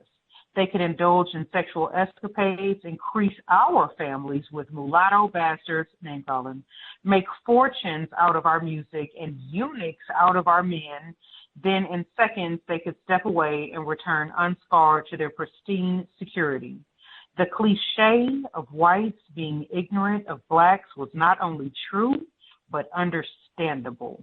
And I think the previous person who wrote the email, but we knew them with the infamy of a surgeon's scalpel. Wow. The cliche of whites being ignorant of blacks was not only true, but understandable. I don't accept that statement as true. She, at the end of the performance of the play, they look out, and she said, we were courageous black people looking directly into enemy eyes. She's talking about them looking at white people. And I thought it was important that she made that acknowledgement of white people being the enemy right there. Every now and then she'll say something like that. And I think probably that's one of the reasons this book isn't so popular. Let me see. A little below that, it says New York, hold on. And the fact was befuddling. Whites didn't come to the Lower East Side of New York to learn that they were unkind, unjust, and unfair. Black orators more eloquent than Jeanette had informed white Americans for 3 centuries that our living conditions were intolerable. I think white people knew that, and know right now, that our living conditions are hard to tolerate. They're obviously not intolerable because we still tolerate them. But I think they're aware of that, and they understand what putting people in situations like that does to a person's psychology and the way they interact with other people who are also in that situation. I think they understand that, and that's why they do it. Let me see. The email kind of talked about that white woman who came up after the show, crying and stuff, said her face was moist with tears, her nose and the area around it were red. Immediately, I felt sorry for her. Oh, Mrs. Make, she started to sob. I asked her if she'd like to come to my dressing room. My invitation was like cold water on her emotion. Now, I wondered if that was a black person who acted that same way, if she would have invited them to the dressing room. I don't know the answer to that. And the white lady's like, oh, no, nothing like that. And then, when they have the interactions, I just,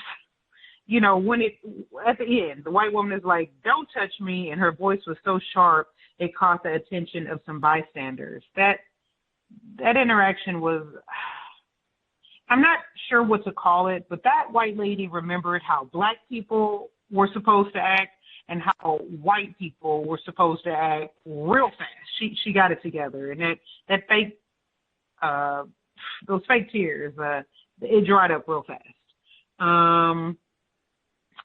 Boo, and I don't know, she's seeing the lipstick on his shirt. She said she didn't want an honest answer. I wished for him to deny everything or to hand me any contrived explanation. Self-respect, that's refusing to lie to yourself. And also, why would you want another person to lie to you? I don't get that at all. And then she started thinking about all the things she would do, like if he was cheating on her. She said, too many friends had advised me against the marriage, and my pride would not allow me to prove them right. God would never forgive me if I moved just one more time, and I couldn't risk losing the only person who really loved me. I don't know who she's talking about, Guy or Boo in that sentence. If I caught Boo flagrantly betraying me, I would get a gun and blow his ass away or wait until he slept and pour boiling lye in his mouth. I would never use poison. It could take too long to act. Okay, that was a list of super non-constructive possible responses to that situation right there. I got some more highlights, but I feel like I've been talking a long time, so I can end it right there. Thank you for allowing me to speak.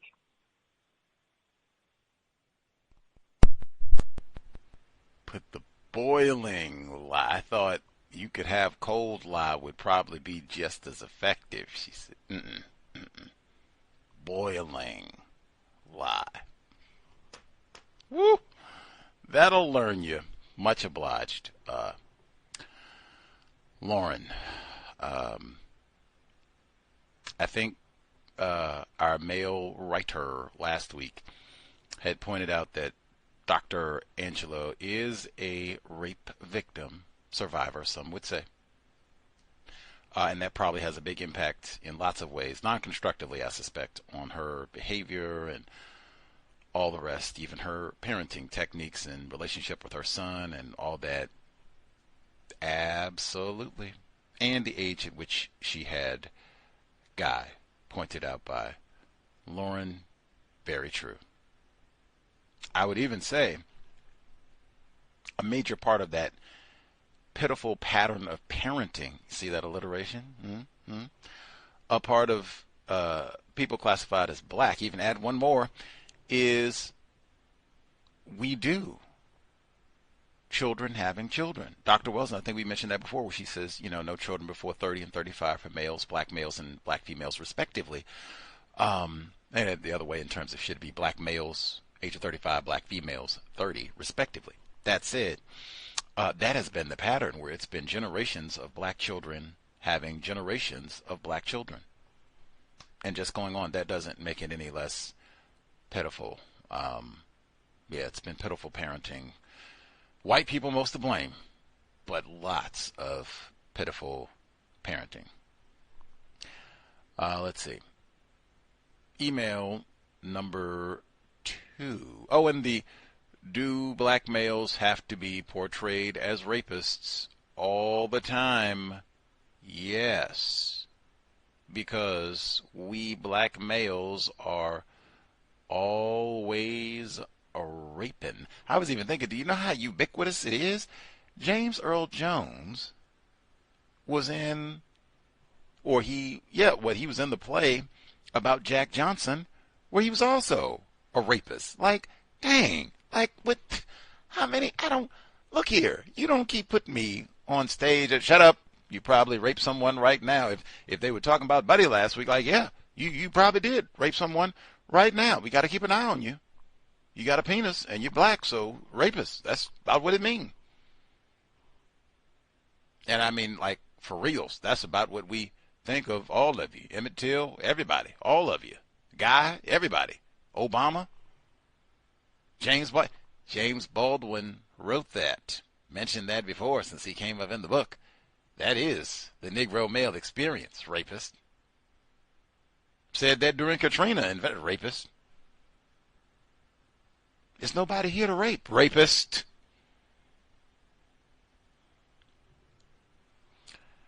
Let's see.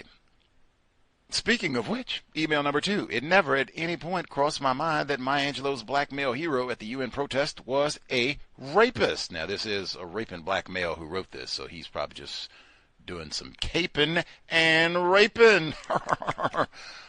There are so many heroic stories of globally highlighting black males performing acts of courage, not expecting any recognition or accolades. A few examples. Number 1, Charles Ramsey, dishwasher, freed a white woman held captive in Ariel Castro's House of Horrors in Cleveland. I remember that. They made a song about him.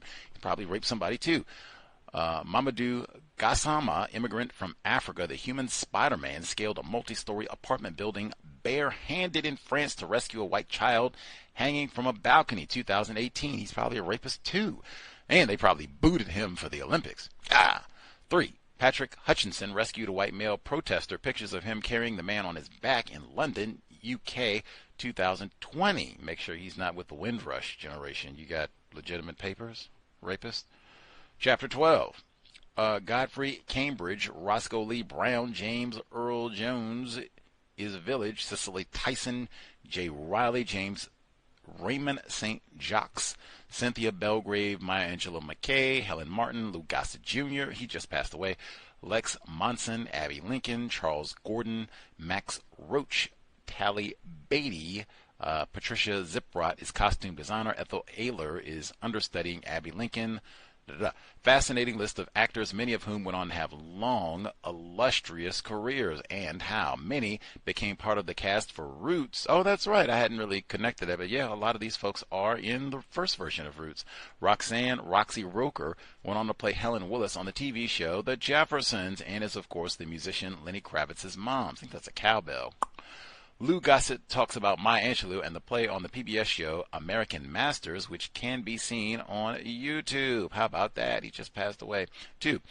188 to 190. Some resistance to Frankel's direction. He was unable to understand black mode. Oh, we got those.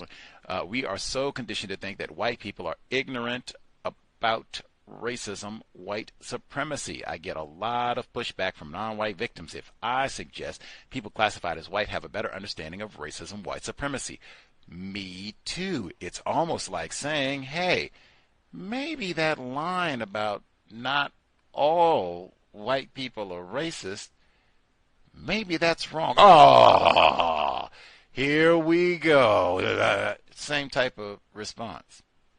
And we've been saying, apparently, both of them for a very long time.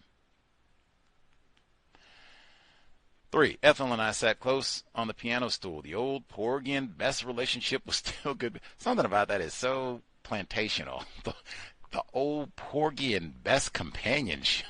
Like, what? What? It'd be like, if I'm bringing it to the 21st century, like the old Precious companionship where we were, what?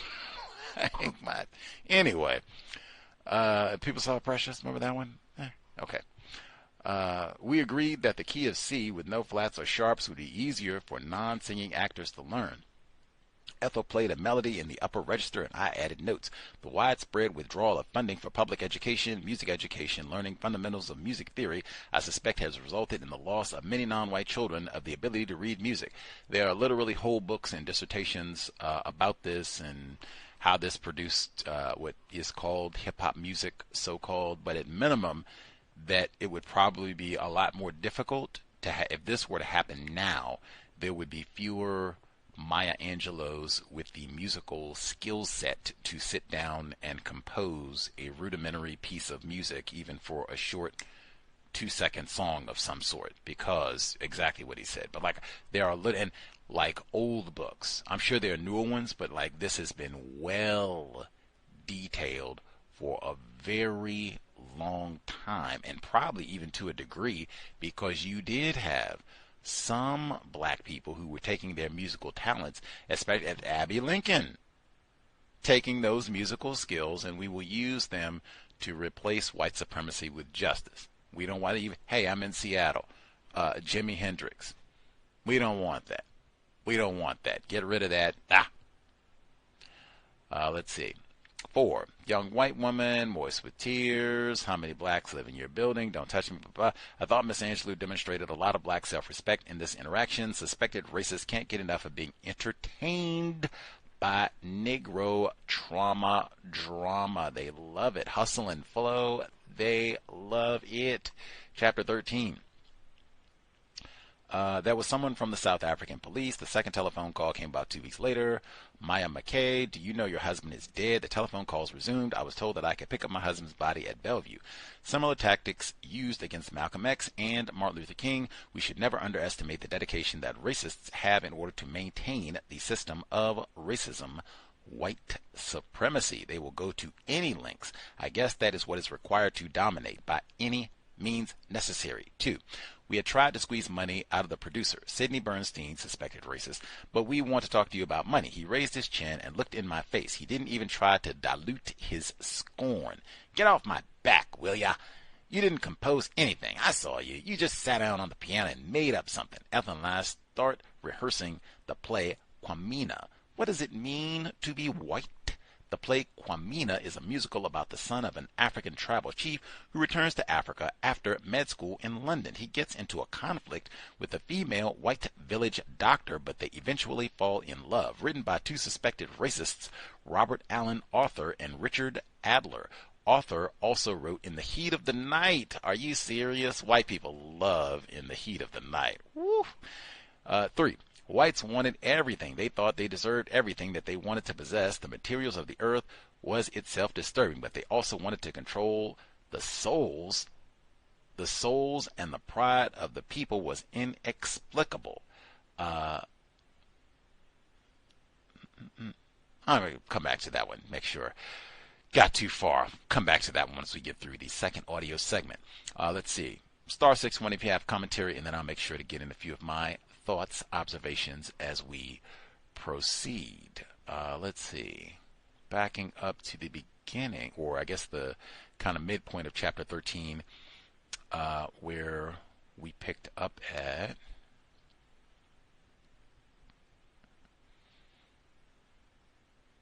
Okay. Let's see. The part of chapter 12. Okay. They're going over all this about, I guess for people that are with us, do you think it's significant that the full title is not included, The Black's a Clown Show? Is there some self-editing going on? And even now, I don't know. We didn't have iPhones and all that back then. Maybe they didn't know that the white person who wrote this play, Genet, is a white convict, multiple times over, in fact. Maybe I think that should have been included as well. Like, who is this dude that wrote this? Like, what? Like, anyway, but at minimum, the full title is The Black's a Clown Show. Let's see. So she's having questions about whether or not she wants to do this play, and she's thinking she's not going to do it. Her husband at first is like, no, you shouldn't do the play because it's not really respectful, which I kind of agree with. Like, if we're going to be what the person who wrote in said about being serious. If we're really serious about this, like the example that Vuz gave about, do you see Coretta Scott King, in some play? I haven't, to my knowledge, while Dr. King was here or afterwards. Or Dr. King, either or. Like, if we're serious about this, let's be serious. We're not on stage, gyrating and all that. Like, hey, we are serious people. We are serious things. And the most serious problem in the universe is like that. I can sense the logic in that. Now, I do not sense the logic of reverse racism when he later changes his mind when Dr. Angelou is saying, well, black people are not like white people, never. And he, is patronizing her and saying, dear wife, that is reverse racism. I have no idea what that means at all. He says, we have to vigilantly guard against the possibility and that black people want to exchange with white people. I do not think that that's true. I don't think black people want to be in the Klan or anything like that. I think for the most part, non-white people just don't want to be victims of racism. We don't want to be harmed, mistreated, and then we would like all the goodies. Like, you got people that have been kept without clean air, starved. Yes, it would be great. I don't know if I necessarily need a mansion, but I think lots of non-white people would like access to the resources and power that white people have so that they could solve some of their problems and have better quality of life. But I don't think most non-white people, they want to sit around and, harm individuals all day long, which is exactly what the system of white supremacy racism is about. I don't think non-white people want to switch with white people in that sense. Let's see. The part about most black revolutionaries, most black radicals and activists, they don't really want change. I think that's been expressed a few times, that most black people, we're not really serious about solving this problem. Dr. Angelou even said that about black people and herself. And hey, we're just up on stage, and are we really serious? Freedom is kind of expensive. Remember she said that way back at the beginning? Let's see. So they're kind of going back and forth about whether they're going to do all this. And she's talking, she and Ethel, they had been, for instance, the European tour of Porgy and Bess. That's what I mean. Like, if it was really constructive, would they be taking Porgy and Bess all over the world? They got Boys in the Hood all over the world, straight out of Compton, all over the world. Is the ISIS Papers that accessible? The code book? Just saying. Medical apartheid, long list. The spook who sat by the door.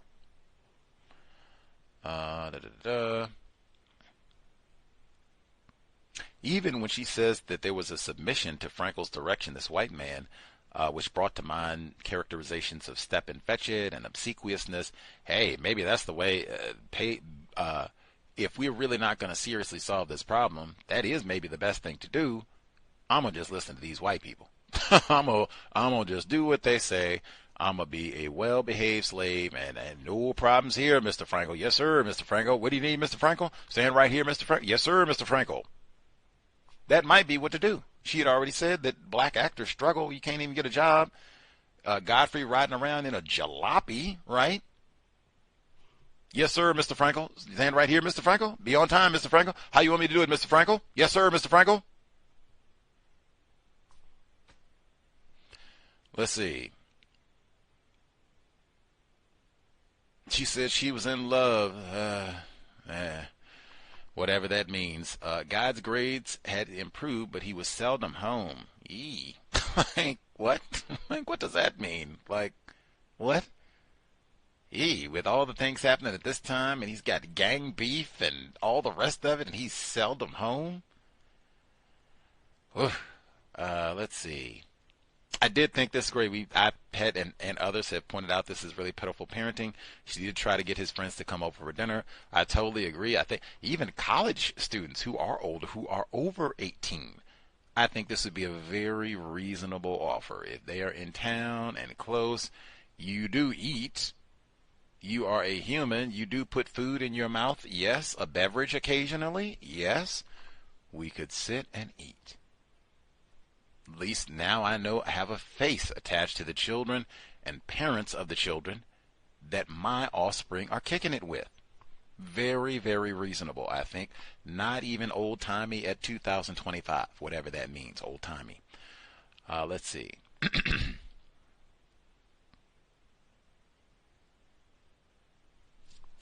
They go over all the details of the play. All this where she waxes poetically about blacks being used to whites, and our survival has depended on an accurate reading of white man's chuckle and all that. This is so detailed and poetic. This is a mighty cliche. I have heard this before. There are many, many iterations of this. We've read some of them before about how black people can't be ignorant about white people, and we've got to know every detail, and our life depends on it. All of this is false. Black people are very ignorant. And I mean, we just heard this week, man, Paula White, black people in love with them some Paula White, and then what? Wait a minute. What do you mean you're in the Trump cabinet? Wait a minute. We done hung out and did communion. Wait a minute. You done baptized my child. Confusion. And this happens over and over and over. And it's beyond that. I mean, that's just one illustration that we just happened to talk about on Tuesday. But I mean, it's, man, replete. But yeah, I've heard all of this before. It's so cliche. It's so tacky. It is so incorrect. And it goes together. Whites, on the other hand, always knew that no serious penalty threatened them if they misunderstood blacks. Now, even that, pause. South Africa is being mentioned here. South Africa, the dynamics are very different. They are outnumbered. It's about 1 to 10, I think, in terms of the number of white people to the number of black people. So over there, you make a miscalculation, it could be disastrous. Same thing applied on some of the plantations. South Carolina, it's not even that many white people around. We got to have our act together. And they do. Serious about all this. So I do not agree with that. Sometimes there are penalties. White people are not accurate and hey, you will get in trouble with other white people if you don't have an accurate understanding of racism, white supremacy. Whites were safely isolated from our concerns when they chose they could lift the racial curtain, whatever that means. And that, again, the idea that blacks and whites are separated. She was married to a white man, Greek. They could indulge in sexual escapades, increase our families with mulatto bastards. That's what? For sure name calling, but what?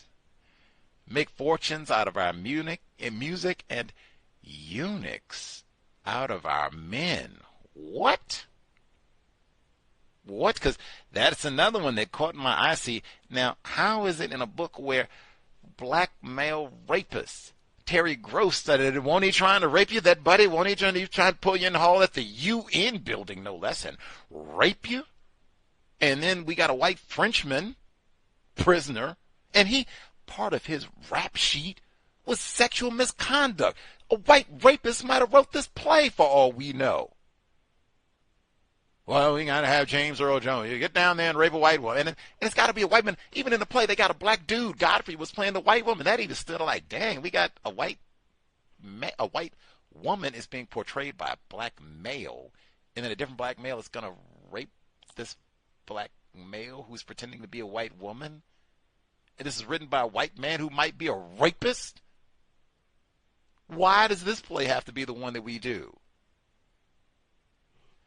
Come on, man. A clown show indeed.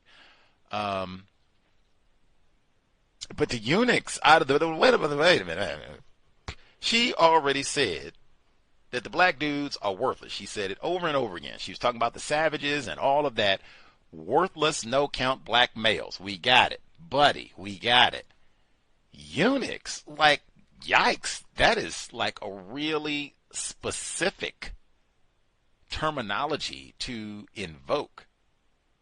A eunuch, I mean, wow.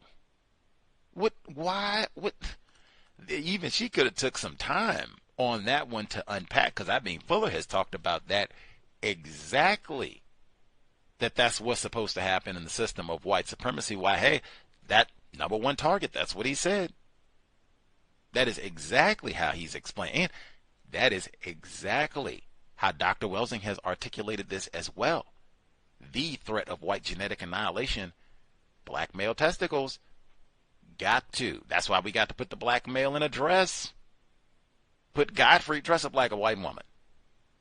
All of that. Castrate the black male. James Earl Jones got soundtrack him talking about, got to castrate the black male. Emmett Till, got to. Billie Holiday, that's how she started all this off. Got to. Got to. You're not going to be a man, not going to be a woman either. Eunuchs. Wow. A man who has been, a man who has been getting, I mean, that's like old school white terminology out of, like, what they got right now. What they got right now. Gladiator 2, man. Denzel, man. Even I said Denzel, they got the symbolic castration. They don't chop off his genitals, but, man, it is right close. But, I mean, anyway, a man who has been castrated, especially in the past, when employed to guard the woman's living areas in an, it says Asian court, should be Roman, but it says Asian here. But that is, I mean, wow. That is the language that she's using here in the 1960s. And it's eunuchs of our men.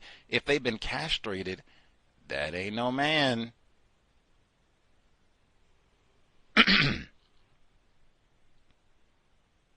And she even says the cliche of whites being ignorant. She calls it a cliche. This is written all these decades back. She calls it a cliche here, which means it's old and tacky and tired. Absolutely. You can't be ignorant and maintain dominance for all these years.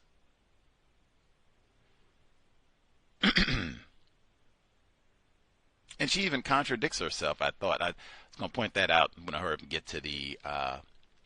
but she contradicts herself about the white people being ignorant and then black people being informed about all of this. Let's see. Oh, yeah, it's right there. She said more important, eloquent figures had addressed these problems. Frederick Douglass, David Walker, Malcolm X, Harriet Tubman, Marcus Garvey, blah, blah, blah. So in 1960, white Americans should have known all they needed to know about black Americans, so they're not ignorant, right? Dare I say, white people are probably substantially more well-read about all of these people than non-white people. Substantially. Like, not even close. And it would have been true then, 1960, true now, 2025. Dare I say, do you want a tally of a racial demographic tally of the readers of this book all time? How many white people read this book? How many non-white people read this book? The Heart of a Woman I'm talking about.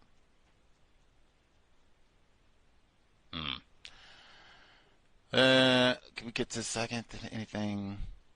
Got to... Oh, wait a minute. This will be my last one. Now, last week, she spent all that time. She was talking about the blacks, and she said how black people are spiritual. We're spiritual people, and we're not like white people. And the illustration she used was we turn the other cheek, and we have fed bedraggled white people, even in spite of everything that we've done. We are spiritual. How in the world do we come back the next week since we're so spiritual? And, uh-oh. Now, I don't even have confirmation. I have an inkling of suspicion that my attempted partner might be cheating on me. My response or thought process involves, my pride will be wounded if I tell folks that I did jump into this marriage a bit too hastily and didn't think this out. Not enough questions asked. It'll ruin my pride. So as opposed to that, and God will never forgive me, which at this point I already said, like, whatever. I would get a gun and blow his ass away, or wait until he slept and pour a boiling lie in his mouth. That's what I mean. Like, now, don't come telling me about how spiritual black people are, because is that spiritual? And I said, now, he didn't kill anybody. You can have an affair. It's been known to happen. Fuller talks about that. Hey, it might happen. You figure that in advance. I don't think that's a reason for homicide and going on Michael Swango to poison someone. But, you figure that this sort of thing could happen. Those fairy tales. With white people, they kill Patrice Lumumba, throw us out in the street, make these old prank phone calls like Eric and Dill. Your son died. Your husband's never coming home. All this old stuff. Now, wait a minute. You didn't go get the gun, and this is the second time she's talked about killing black people. This is the second time, in fact, she said, I'll get a gun and blow his ass away. That's the exact same thing she did with the savages. She literally went and got the gun. You do something to my child, and I will blow your ass away. Now, if that was going to be consistent, if we're going to be gangster like that, Godfather Michael Corleone, Maya Angelou Corleone, if we're going to be like that all the time, black people are gangster. We are. When my man, Frankel Bernstein, says, I'm not giving you no loot, you all are no talent, no count, no singing, non-music, reading, playing, niggers. Now, that's what I said, and your piano was off key. Now, I'm not giving you nothing. Sit. I will blow your ass away. That's not what we got. Now, I'm not saying we should have. I mean, hey, white people in charge. I'm just saying, like, don't come telling me, don't come telling me black brother and black sister if that's the case. If we're going to be nonviolent with the greatest terrorists in the world, and a black person comes and does something way lesser, and we ready to kill them, back up off me then and now with all that. A black brother, black stuff, back way up. You might have a gun to come get me. Back way up off me, and then don't come telling me about how spiritual we are. Like, that is, what? At least, if we're going to be nonviolent with these white people, racists, at least come back and be nonviolent with the savages. I'm not saying you got to turn the other cheek, but woo, you ain't got to go get a revolver and blow their ass away. You ain't got to go and blow Booze away just because he had an affair, which maybe he was. Or put boiling lie in his mind. Man. Don't you come telling me about no spiritual. Mike Swango didn't even do that. Put boiling lie in some. Come, man, I'm done. We're gonna get in. Father who art in heaven, hallowed be thy name. Thy kingdom come. All right. I don't even know. How do you concoct boiling lie? What kind of brew is that? I'm done. The Heart of a Woman. Context of White Supremacy, Katherine Massey Book Club. Audio segment number 2. What did it mean? The stupid bastard was of a piece with the other arrogant thieves who took the work of black artists without even threatening them with drawn pistols. I wasn't locked into the blacks. V.U.S. still paid most of the bills, so I wasn't dependent on the job, and since I had no theatrical ambition, I didn't have to be afraid that the producers would badmouth me off and on Broadway. V.U.S. and Jim stayed quiet. V.U.S. took my shoulders in his hands and pressed his thumbs into the soft muscles at the joint of my arms. The pain made me forget about Sidney Bernstein, Ethel Ayler, the music, and the blacks. I stopped crying and he released me. My dear, you will never return to this theater. You have just closed. I looked at Jim Baldwin. V.U.S.'s statement was as shocking as Bernstein's rejection. I knew that Jim would understand that I couldn't simply not return to the theater. He would explain that as a member of Equity, the theatrical union, I was obliged to give at least 2 weeks' notice. Jim was silent. Although we three stood in arm's reach of each other, he watched V.U.S. and me as if we were screen actors and he was sitting apart in a distant auditorium. I said, I can't close without giving notice. My union will have me up on charges. Bernstein can sue me. V.U.S. walked away to the pavement's edge and hailed a taxi. I whispered to Jim, tell him I can't do that. Please explain. He doesn't understand. Jim grinned, his big eyes flashing with enjoyment. He understands, Maya. He understands more about what Bernstein has done than you. Don't worry, you'll be all right. We crowded into the back seat of the cab. V.U.S. leaned toward the driver.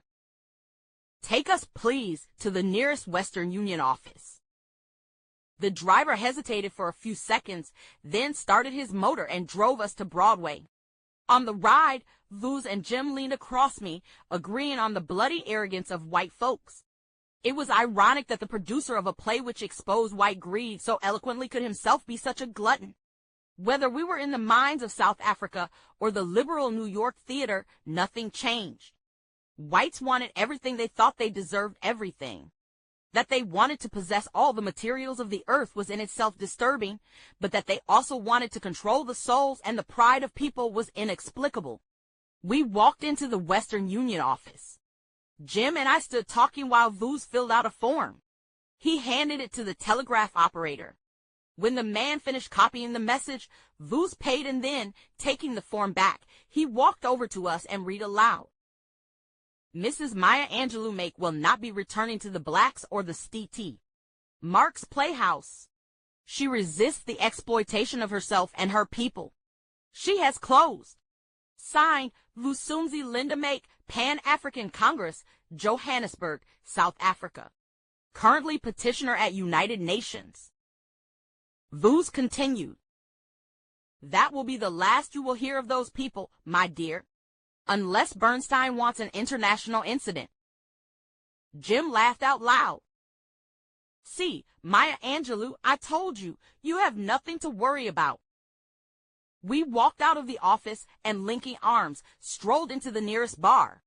The fat Josa, the thin New Yorker, and the tall Southerner drank all night and exchanged unsurprising stories on the theme of white aggression and black vulnerability. And somehow we laughed. I sat beside the telephone the next day. The hangover and drama of leaving the show made me quick and ready to blast the ears of Bernstein or Frankel or Glanville or anyone who would dare call me about V.U.S.'s telegram. The telephone never rang. Chapter 14. Black and white activists began to press hard on the nation's conscience. In Monroe, North Carolina, Rob Williams was opposing a force of white hatred and encouraged black men to arm and protect themselves and their homes and families. May Mallory, a friend from the UN protest, had joined Rob. Julian Mayfield, the author of the big hit and Grand Parade, wrote a stinging article on Williams's position and then traveled south to lend his physical support.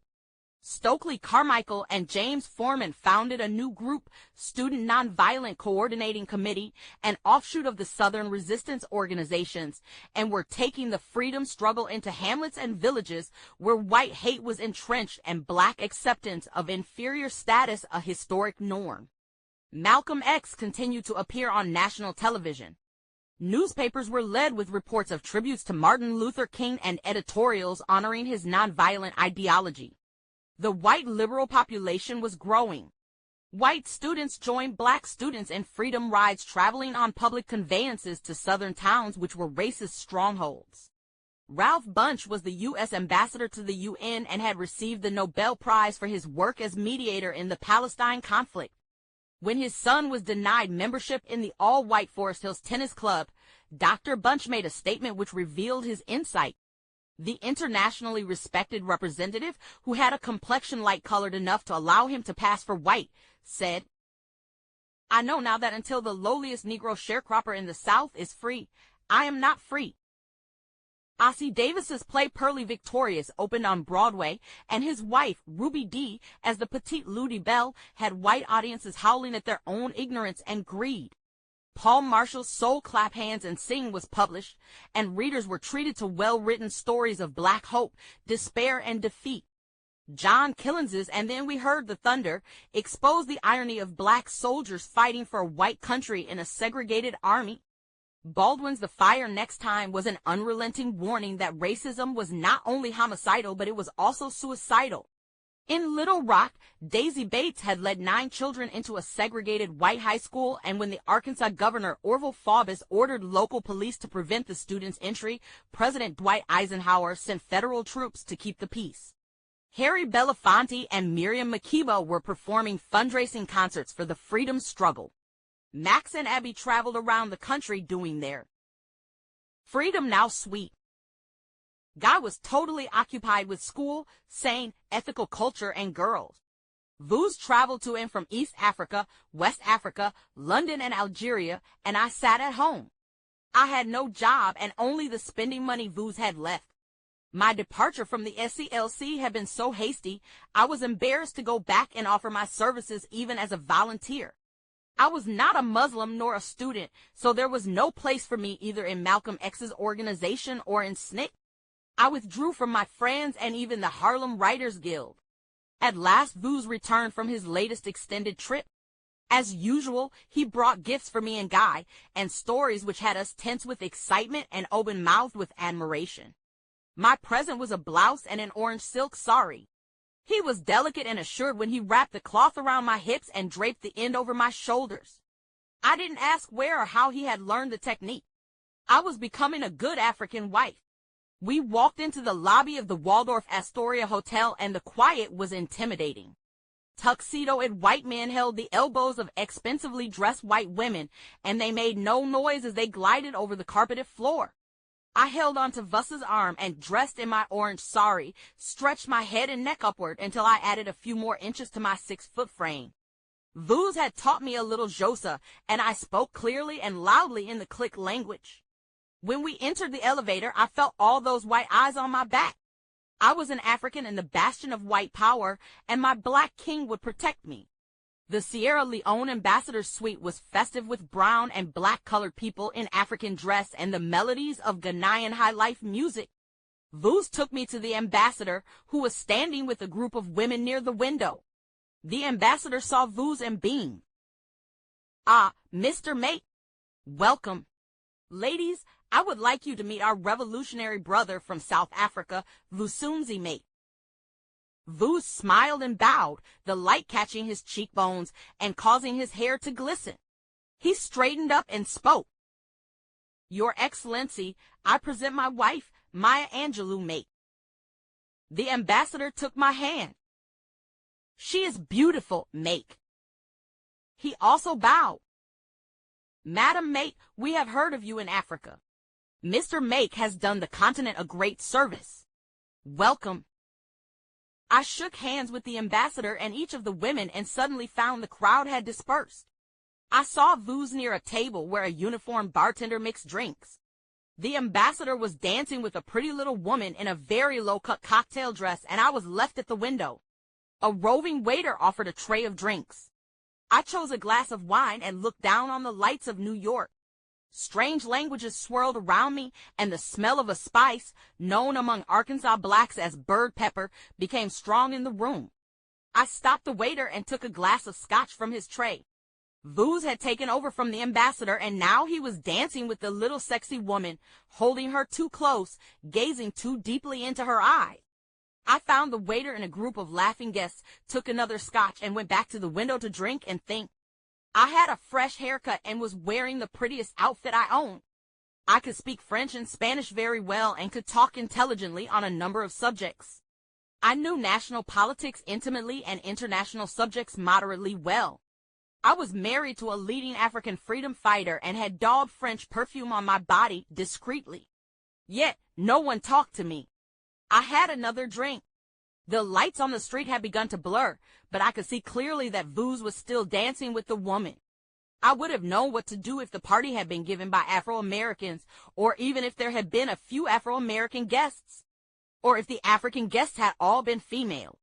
But C.O.W.S was successfully teaching me that there was a particular and absolute way for a woman to approach an African man. I only knew how a wife addressed an African husband. I didn't know how to start a conversation with a male stranger, but I did know I was certainly getting drunk. If I could eat soon, I could stop the fast-moving effect of alcohol on my brain and body. I headed for the kitchen. I nearly collided with the ambassador. He backed away and smiled. "Madam Mate, I hope you're enjoying yourself." I made myself smile. "Thank you, Your Excellency," and continued. A black woman in a house dress was bent over, taking baking tins from the oven. When she straightened and saw me, she made her face and voice at, "Can I help you, ma'am?" Her southern accent was strong. "I just wanted a bite of something." "Anything. Ma'am, they will be serving in a few minutes." "Are you the ambassador's wife?" My question might have sounded stupid considering the way she was dressed, but I knew that sometimes the chores of party giving could increase so that guests arrived before the last tasks were done and the hostess had the time to change. The woman laughed loudly. "Me? God, no. Madam Ambassador? Me?" She laughed, opening her mouth wide, her tongue wiggled. "No, ma'am. I am a Negro. I am the cook." She turned back to the stove, her body shaking with glee. She muttered, "Me?" I waited until she turned to me again. "May I give you a hand? I am also a cook." The laughter left her face as she examined me. Her gaze slid from my hair and gold, earrings, to my necklace and dress and hands. "No, honey. Maybe you can cook, but you ain't no cook." I pulled out a chair from the dinette table and sat down. She was right about my profession, but we were both black, both American and women. I said, "I'm married to an African who is out there dancing the slow grind with some broad, and nobody's talked to me. So." She put her hands on her hips and shook her head. She said, "Honey, men's, they ain't gone change. You need a little sip." A drink was the last thing I needed, but she reached down alongside the refrigerator and pulled out a bottle of gin from her purse. She poured lavishly into a coffee cup. I took it while she sloshed a little gin into her cup and raised it to me. "Honey, we women got to stick together. I mean." She swallowed the gin, made a face and growled, and I followed her example. "Sit down and take it easy." She turned and stirred a pot of bubbling sauce, still talking to me over her shoulder. "What you going to do about it? You welcome to sit in here, but sooner or later, you're going to have to go out there and face him. But help yourself to the gin." I did. The cook was ladling chili into a large Chinese bowl when C.O.W.S came through the kitchen door. The steam and the booze unfocused my eyes. When I saw him loom through the mist, I started laughing. He reminded me of Aladdin's gin, only bigger. Maybe the cook's gin bottle was a lamp, and I had certainly been rubbing it. C.O.W.S stood over me, asking what I was laughing about. But each time I inhaled so that I could explain, Vu seemed to grow larger, as if he were somehow connected to my breathing, and laughter would contract my chest, and I couldn't say a word. Vu's walked out of the room, and the cook came to me. "That was your husband?" I nodded, still laughing. "Well, child, you better get to stepping. He's fat. When a fat man gets mad, huh? I don't care if he's African or not. Ain't no fat man in the world wants to be laughed at." She handed me my purse. The sound of her voice had a small sobering effect, but when I tried to tell her why I had been laughing, I began to giggle again. "You better go out of here, child, before that man comes back." I saw his face and it wasn't funny. Finally, her advice reached my active brain. I got up, thanked her, and walked from the kitchen through the living room door out into the hall. I pressed the elevator button, and as the doors opened, Vuz burst out of the apartment, saw me, and came running down the hall, shouting, telling me to wait. We both stepped into the half-filled elevator. Vuz began to talk. I was his wife, the wife of an African leader. I had embarrassed him, sitting in the kitchen, getting drunk with the cook. When he tried to talk to me, I had laughed in his face. No African lady would bring such disgrace on her husband. I looked at the other people in the elevator, but they averted their white faces. As neither Vuz nor I existed in their real world, they simply had to wait until we reached the ground floor, and then our sounds and shadows would disappear. Vuz kept up his tirade as the elevator stopped on our descent, picking up people from other floors. When we reached the lobby, the other passengers scattered like snowflakes. I walked with my head high toward the front entrance. Vuz was following me, talking, ranting, saying what shame I had brought onto his head, to his name, to his family. What a disappointment I was. How disrespectful I was to a son of Africa. Deciding not to go out into the street, I turned sharply from the revolving doors and headed back to the elevators. Vuz's voice, which had been a rumbling monotone, suddenly lifted. "Where are you going?" "Not back to the party. I forbid you. You are my wife. We are going home." At the elevator, I made a quick pivot and walked in the direction of the registration desk, Vuz following in my wake, still talking. The desk clerks, dressed as formally as expensive morticians, thrust long, mournful faces at me. I walked past them haughtily. Vuz grabbed for my arm, but only brushed my sleeve.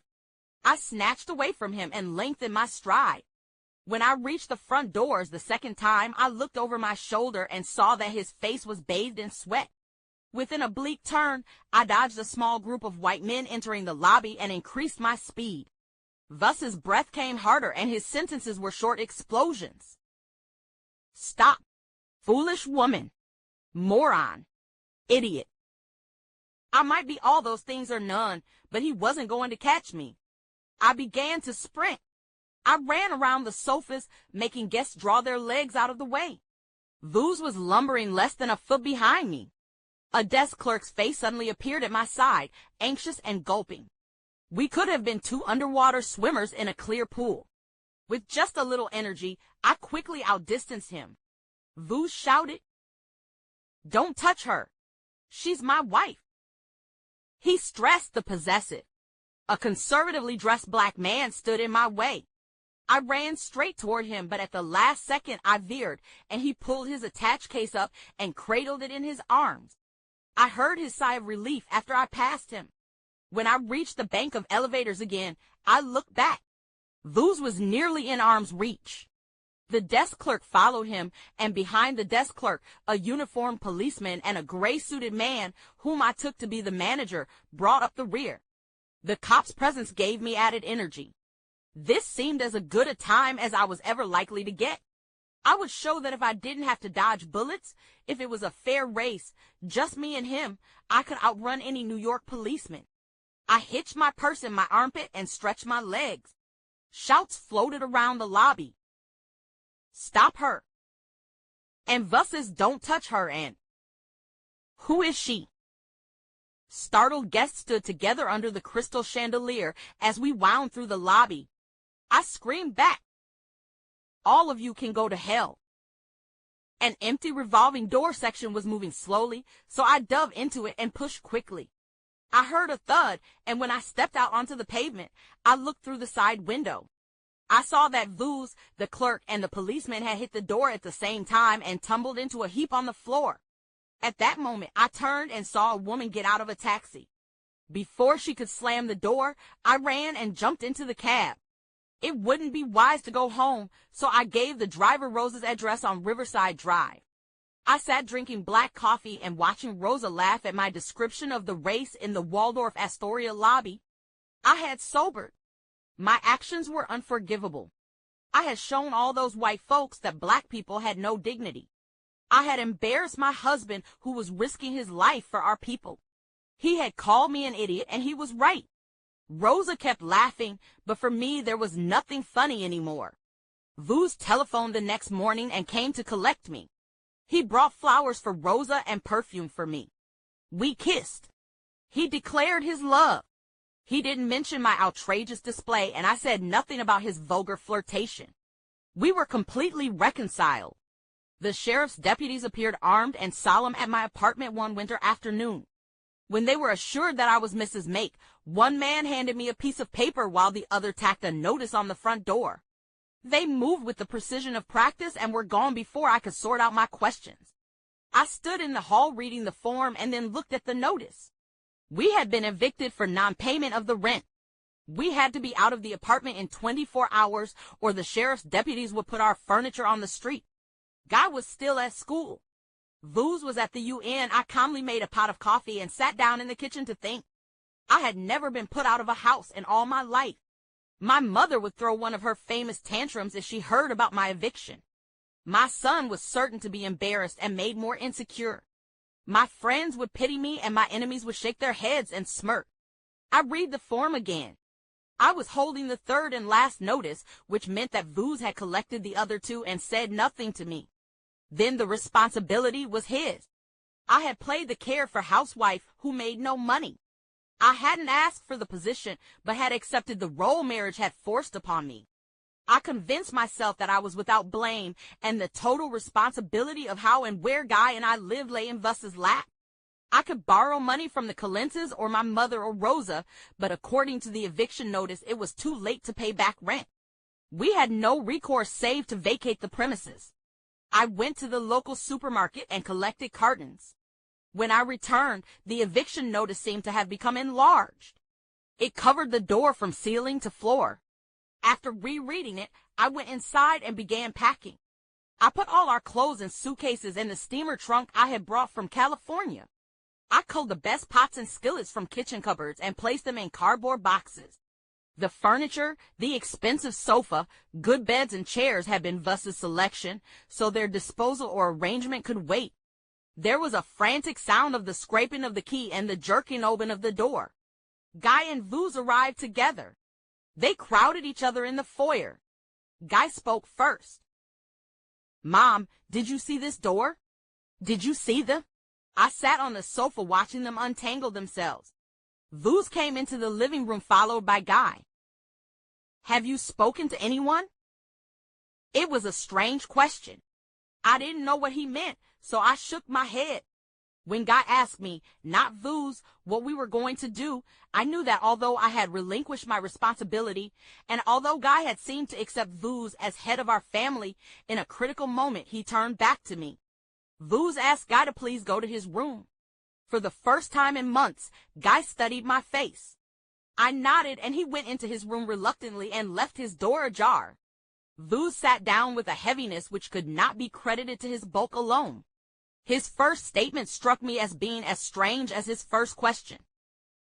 "I have a lot of money, so there's nothing to worry about." In a few hours, we would be on the street. It was enough that we would have no place to sleep, but our address and telephone number would cease to belong to us. In fact, we were soon to lose everything which identified us to our community except our names, and Vusumzi Make sat facing me, saying, "There's nothing to worry about." The tiny lines around his eyes deepened, and he began to pull viciously at the hairs on his chin. He didn't hear me offer to make a drink or a fresh pot of coffee, so I didn't repeat the offer. After a few minutes, he hauled himself out of the chair and picked up his briefcase. He turned at the door and, looking in my direction, but without actually looking in my eyes, spoke. As I say, there is nothing to worry about. He opened the door, walked out, and eased it closed quietly. Guy came out of his room agog with worry. Mom, what's going to happen? The thing said 24 hours. Where are we going? How did this happen? What did you do?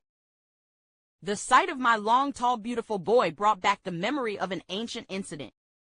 My then husband, Tosh, Guy, who was 7, and I were riding in our truck one lovely Sunday morning. We had just finished our weekly outing at the San Francisco City dump, where Tosh and Guy threw off his trash and home garbage onto the acrid, ever-going burning heap of refuse. We had been in a high mood on the return home. Guy made puns and Tosh laughed at them. I felt secure. I had a loving husband and my husband had a job. My son, who was healthy and bright, received love and the necessary, to me, amount of chastisement. What more could I, a young and educated black girl, expect? I was living in my earthly paradise. We waited at the intersection of Fulton and Gulf for the lights to change. Suddenly, a car lurched into the passenger side of the truck. I was thrown forward, my forehead struck the windshield, and my teeth crunched against the top of the cab's dashboard. When I regained consciousness, Tosh was blowing his breath in my face and murmuring. I asked about Guy, and Tosh said that as the car hit, I grabbed for Guy and folded him in my arms. Now he was standing on the corner and hurt. I got out of the truck and walked over to my son, who was being consoled by strangers. When I bent down at his side, he took one glance at my battered face, and instead of coming into my arms, he began to scream, strike out at me, and back away. Tosh had to come to talk him into the taxi. For days, he mopped around the house, avoiding my gaze. Each time I turned quickly enough to catch him looking at me, I shivered at the hateful accusation in his eye. We had not caused the accident. Tosh had been the driver, and I was the most injured person. But I was the mother, the most powerful person in his world, who could make everything better. Why had I made them worse? I could have prevented the accident. I should not have allowed our truck to be at that place at that time. If I hadn't been so neglectful, my face would not have been cut, my teeth would not be broken, and he would not have been scared out of his wits. Now, 8 years later, Guy was asking himself, why had I, by neglecting my duty, why had I put his pride in jeopardy? Had I thought that being married removed my responsibility to keep the world on its axis and the universe in order? Guy stood flexing and tightening his fists as if he were squeezing and releasing, then squeezing the questions again. I remained quiet, relishing a small but savory knot of satisfaction. He had shifted his loyalty to C.O.W.S, leaving me only the leftovers of attention. Now, in the crisis, I became the important person again. When he realized that I was not going to speak, he sat down on the sofa beside me. Suddenly, I didn't know what to say. If, when he re-entered the room, I had given an explanation or posed a few alternatives, our lives would have continued in the same rhythms indefinitely. But I had waited too long to speak. I watched my son. When he slid on the sofa, opened his long arms to embrace me, and said, "It'll be okay, Mom. We'll live through this one, too." I began to cry. My teenager was growing up. C.O.W.S returned after nightfall. He had arranged for the sale of our furniture, and a mover would arrive the next morning to take our personal belongings to a hotel where he had rented and paid for a furnished apartment. He had also started the ball rolling for us to go to Egypt. He delivered the news to me, but winked at Guy and cocked his head. Guy looked back at C.O.W.S with a blank stare and said, "That's great, Dad," and walked into his room. For 3 weeks, in the musty hotel off Central Park West, we lived a life alien to everything I had known. Retired people, sick and discarded, shuffled along the hallways, whispering passionately to themselves. At all hours, they inched frail feet along the lobby's worn carpet. They never looked up or spoke to anyone, just continued traveling, staying close to the walls, their heads down, pushing the dank air. Guy began to speak in a lower register, and C.O.W.S and I whispered even in the bedroom. Our comings and goings were furtive and quiet. Only Rosa visited me during those weeks. I didn't want anyone else to know that we had moved underground and joined a pack of tragic moles. I kept telling myself it was only for 3 weeks. A person could stay on a torture rack or fast for 3 weeks. It was just as well that we left New York with no fanfare and no sad farewells. Vuz went to Egypt to prepare a place for us while Guy and I traveled to San Francisco. I needed to see my mother. I needed to be told just one more time that life was what you make it and that every tub ought to sit on its own bottom. I had to hear her say, "They spell my name W-O-M-A-N, 'cause the difference between a female and a woman is the difference between shit and shinola." At the airport, she looked worn, although she was wearing too much nut brown powder and the lipstick was so thick that when we kissed hello, our lips made a sucking sound. Her happiness at seeing us was brief. On the way home, she confirmed the suspicions which arose the moment I had seen her. She drove her big car poorly and talked about trifling matters. Vivian Baxter was very upset. She settled Guy into his old room on the downstairs floor of the big Victorian house and asked me to join her in the kitchen. She began to talk over tall and strong drinks. She had sent me a photograph of her new husband. He was a dark brown good-looking man, and she had raved about him in her letters to me. They had sailed together and played on the beaches of Tahiti and Fiji and in the bars of Sydney, Australia. Their marriage sounded like a frolic, 2 lovers in a boat put out on a calm sea. But as she talked, seated at her kitchen table, I saw that the relationship was floundering and she was straining every muscle to keep it afloat. He means well, baby, and he tries to do well, but it's the drink. He just doesn't know how to control it. Her face was sad and her voice trembled as she put fresh ice and scotch in our glasses. Her husband was away on a long trip and she was finding it hard to manage her loneliness. The next few weeks brought a change in our relationship which I never expected. We reversed roles. Vivian Baxter began to lean on me, to look to me for support and wisdom, and I automatically, without thinking about it, started to perform as the shrewd authority, the judicious one, the mother. Guy was disconcerted by the new positions in the family. He became rigidly courteous, smiled less, and assumed a sober stateliness which sat awkwardly on the shoulders of a teenage boy. Vuz called from Cairo to say that our tickets were waiting at a local travel agency, and it was impossible to hide my relief. When I told Mother that we would be leaving soon, she came out of her doldrums for a few hours of celebration. She was thankful, she said, not only for my support, but that she had raised a woman who could stand up to a crisis. She reminded me that there were too many old females and not nearly enough women. She was proud of me, and that was my going-away gift. We left San Francisco with her assurance that she would work out the difficulties in her own life, and we were not to worry. Her last bidding was not easily carried out. I sat through the entire journey, from San Francisco to Los Angeles to London to Rome, with the concern for my mother riding in my lap. Only when we left Rome's Fiumicino airport did I start to think about Egypt, Vuz, and the life my son and I were beginning. Whether our new start was going to end in success or failure didn't cross my mind. What I did know, and know consciously, was that it was already exciting. And that will do it for Chapter 14. We'll pick up at the beginning of Chapter 15 next Thursday. The Katherine Massey Book Club, Context of White Supremacy. If I had to guess, I'd say we would finish this here book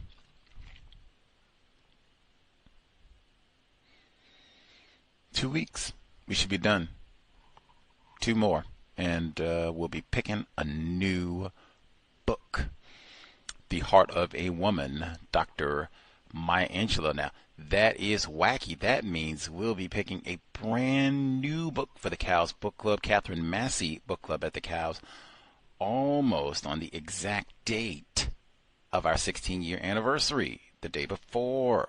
Had to pick something really great for the anniversary. Anywho, the number again, 605-313-5164. The code 564943. Pound. Press star 61 if you would like to participate. I did have remember the Do they still have to see if they have those?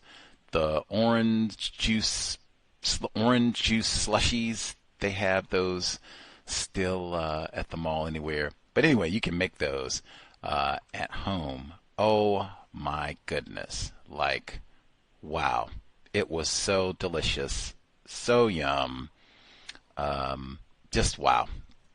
Fresh, yummy OJ, fresh squeezed, right? Not even a whole, and fresh ginger. I don't even think they put fresh ginger in the ones that you can get at the store. But wow, so yum. Orange Julius, that's it. Orange Julius, that's it. The orange juice drink. It's orange. Oh, it's got powdered egg whites in it. That is crazy. Yuck. Well, I didn't have powdered egg whites in mine, but it was definitely frothy, creamy. I didn't have sweetener in it either. They had all that junk in it. See, put all that junk in. Anyway, that was so delicious and yum. I'm going to have another one of those as we proceed. Always better having a smoothie with the book club. Now, number again, 605-313-5164. The code 564-943#. Press star 61 if you would like to participate. The email untiljustice@gmail.com. I'll finish up email number 2 because I think I got a little bit out in front last time. Finishing up email number 2. Whites wanted everything. They thought they deserved everything, that they wanted to possess all the materials of the earth was in itself disturbing, but that they also wanted to control the souls and the pride of people was inexplicable. If you do not understand racism, white supremacy, white people, what it is, how it works, everything else will only confuse you. Mrs. Maya Angelou, McKay will not be returning to the Blacks, a clown show, or the St. Mark's Playhouse. She resists the exploitation of herself and her people. She has closed. Black self-respect. I agree. Number 5. I sat beside the telephone the next day. The hangover and drama of leaving the show made me quick and ready to blast the ears of Bernstein or Frankel or Glanville or anyone who would dare call me about Vuce's telegram. The telephone never rang. Sidney Bernstein, suspected racist, does not care. Just like the white woman at the play, you are just another ungrateful Negro. Facts. Chapter 14.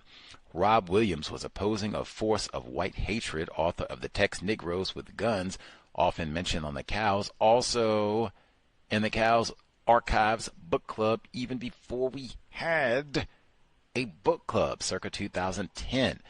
Mae Mallory, born 1927, died in 2007, leader of the Harlem Nine, with Robert Williams, advocated armed resistance against racist white supremacists. Julian Mayfield, author of the Big Student Nonviolent Coordinating Committee, actor, college professor, associate of Robert Williams, and also advocate of armed resistance. Ralph Bunche was the U.S. ambassador to the UN and had received the Nobel Peace Prize for his work as mediator in the Palestine conflict. First black Nobel laureate, 1941 and 1943, worked in the OSS, the U.S. Wartime Intelligence Service, forerunner to the CIA. Fun fact, the UCLA African American Center is named after Ralph Bunche. I was just looking at their material as I was going through to gather my Jonestown goodies and some of the archives that Dr. Welsing has down at UCLA, Los Angeles. Ossie Davis's play Pearly Victorious opened on Broadway, and his wife Ruby Dee. Plot is about a black preacher who returns to his small hometown to save his hometown church. A main white character is named Old Captain Kachipe, C-O-T-C-H-I-P-E-E. Kachapi. Now, I'd said before, hey, old Captain Charlie is kind of... The actor portraying him in the original play is Sorrell Brooke, who is better known for his portraying Jefferson Davis, Boss Hogg, in The Dukes of Hazzard. Paul Marshall's Soul, Clap Hands, and Sing was published, born 1929, 2019, received the National Institute of the Arts Award 1961 for this work. John Killens, and Then We Heard the Thunder exposed the irony of black soldiers fighting in World War II. He was a celebrated and prolific writer of fiction. Max and Abby traveled around the country doing their Freedom Now suite, which we have heard repeatedly. They even performed on Belgian television. They can be seen playing the piece on YouTube on Belgian television. This is an incredible list of people, many of whom I'd never heard of before this text. My few notes in no way does justice to their lives and accomplishments. Facts. Ruby Dee and Ozzie Davis are in Mo Better Blues. Even Spike Lee, like, that's crazy, because Abbey Lincoln was in She's Gotta Have It, and then Ruby Dee and Ozzie Davis in Mo Better Blues. Like, wow. Just wow. Number 2. Maya Angelou, I was certainly getting drunk. And drink was the last thing I needed, but she reached down alongside the refrigerator and pulled out a bottle of gin from her purse. Vooz began to talk. I was his wife, the wife of an African leader. I'd embarrassed him, sitting in the kitchen getting drunk with the cook. Alcohol is definitely a theme of this book, which is likely unintentional. I told you, black culture is. I'm gonna get me some stuff tonight. Stuff could be crack, tequila, Thunderbird, sexual activity, conflict with a black person, combination of all of the above, synthetic hair, whatever. But I'm going to get me some stuff tonight has been on display throughout this text, even Billie Holiday. 4. I stood in the hall reading the form and then looked at the notice. We had been evicted for non-payment of rent. Guy was asking himself, why had I, by neglecting my duty, why had I put his pride in jeopardy? Eviction must have such lasting deleterious effects on the psyche of a child. We have talked about that before. And from the child perspective, The Bluest Eye, second book we read in the book club, the great Toni Morrison has just a stunning passage where she talks from the child perspective about being outdoors. Like, it's a different, and particularly when it's, you know, you get put out by a relative or something like that, and you couldn't control your income, and just the worst of the worst. For sure. 5. I needed to see my mother. I had to hear her say, they spell my name W-O-M-A-N. Echo. Because the difference between a female and a woman is the difference between shit and Shinola. Mother, she reminded me that there were too many old females and not nearly enough women. We do not qualify as men and women in the global system of racism, white supremacy. I'd say that is a major theme of this text. Major, like every page, every paragraph, major, scraping, struggling to be a man and a woman in a book titled Heart of a Woman, and the abject failure to achieve either of those titles. How are you a man and a woman and you got an eviction notice on the house? That would be for everybody there. Like, come on now. You don't even have a house. You don't have a community. None of that. You're just victims of racism. Period. If you're a man, how are you even looking at that? How could you? Wait. I'm a man. I don't worry about. I got it. Sitting here worried about no. We don't even qualify, and all these years later, we do not understand that at all. We still almost run around talking about, I'm black and I'm dangerous. Let's see. Folks with commentary, *61. Lauren should be with us. We'll see if any other folks. Don't wait till the last minute if you have commentary to add. Yes, sir. Can I be heard? Yes, ma'am. Okay. Give me a second. All right. So, first, first one, Ossie Davis's play Pearly Victorious opened on Broadway, and his wife Ruby Dee, as the petite Ludi Belle, had white audiences howling at their own ignorance and greed. I thought, again, with the white people are ignorant narrative. Then it said Baldwin's The Fired Next Time was an unrelenting warning that racism was not only homicidal, it was also suicidal. Now, I haven't read that book, but I think that racism is homicidal. Its, main focus is death-making, domination. Well, maybe death-making is a big part of it. Maybe that's not the main focus. But, I think the disregard for life will lead to you disregarding, devaluing your own life eventually. And I think Mr. Fuller talked about that. He didn't say it in exactly those words, though. I think going to the party when, Vu's dancing with the other woman, I really don't think that's that big of a deal. I don't know. It just didn't seem like that big of a deal to me. People do that at parties. And also, her going in the kitchen and sitting down didn't seem to be a big deal. She had a couple of drinks or whatever, but I don't think anyone could see that. Kitchens have doors. They might have seen her go in the kitchen, but they don't know what she went in the kitchen for. So I think just, getting on the elevator and yelling and saying, she wasn't acting properly and all of that, I think that caused more of a scene than her going in the kitchen and having a drink. Now, once they get downstairs and all those shenanigans ensue, all right, that was a scene, and probably shouldn't have happened. Really, once, she kind of, I don't want to use a metaphor. That's a metaphor, too. Okay, a law enforcement officer shows up when they're downstairs, and she didn't spend very much time on that at all. You acting crazy, you drunk, you running around in the lobby of a nice hotel. I don't know, man. Soon as the uniformed law enforcement officer comes, maybe it's time to calm down. That's just my view. I don't think she agreed, but that was an interesting segment right there. And after she reads the eviction notice, which I thought they gave her one in her hand, but I guess they put one on the door as well, and she left it there. And so she starts packing and whatever. Boo and Guy come back, and it said after a few minutes he hauled himself out of the chair and picked up his briefcase. He turned at the door and, looking in my direction, but without actually looking in my eyes, spoke, "As I say, there is nothing to worry about." He opened the door, walked out, and eased it closed quietly. Now this section right here, I thought he was practicing deception, and I did not think he was going to return.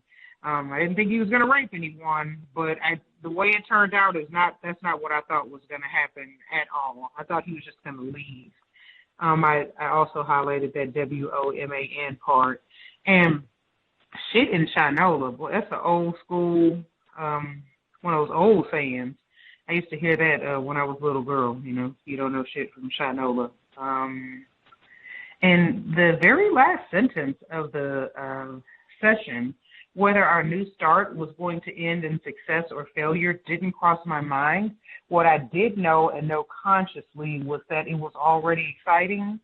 It's weird that she wasn't thinking about if things would be a success or a failure. I don't even know how that's possible. How could you not be thinking about that? And also, it's not exciting to get evicted. That sounds stressful and traumatic. That's all I have for this session. And thank you for allowing me to speak, Gus. Much obliged, Lauren. She said she didn't think Vooz was coming back. It's just, I'm going to go out to get some cigarettes. And 6 years pass, and he still ain't got them cigarettes. And he'd probably do some raping while he was gone, too. Much obliged. Let's see. See if I can nab in a few of the notes before we wrap.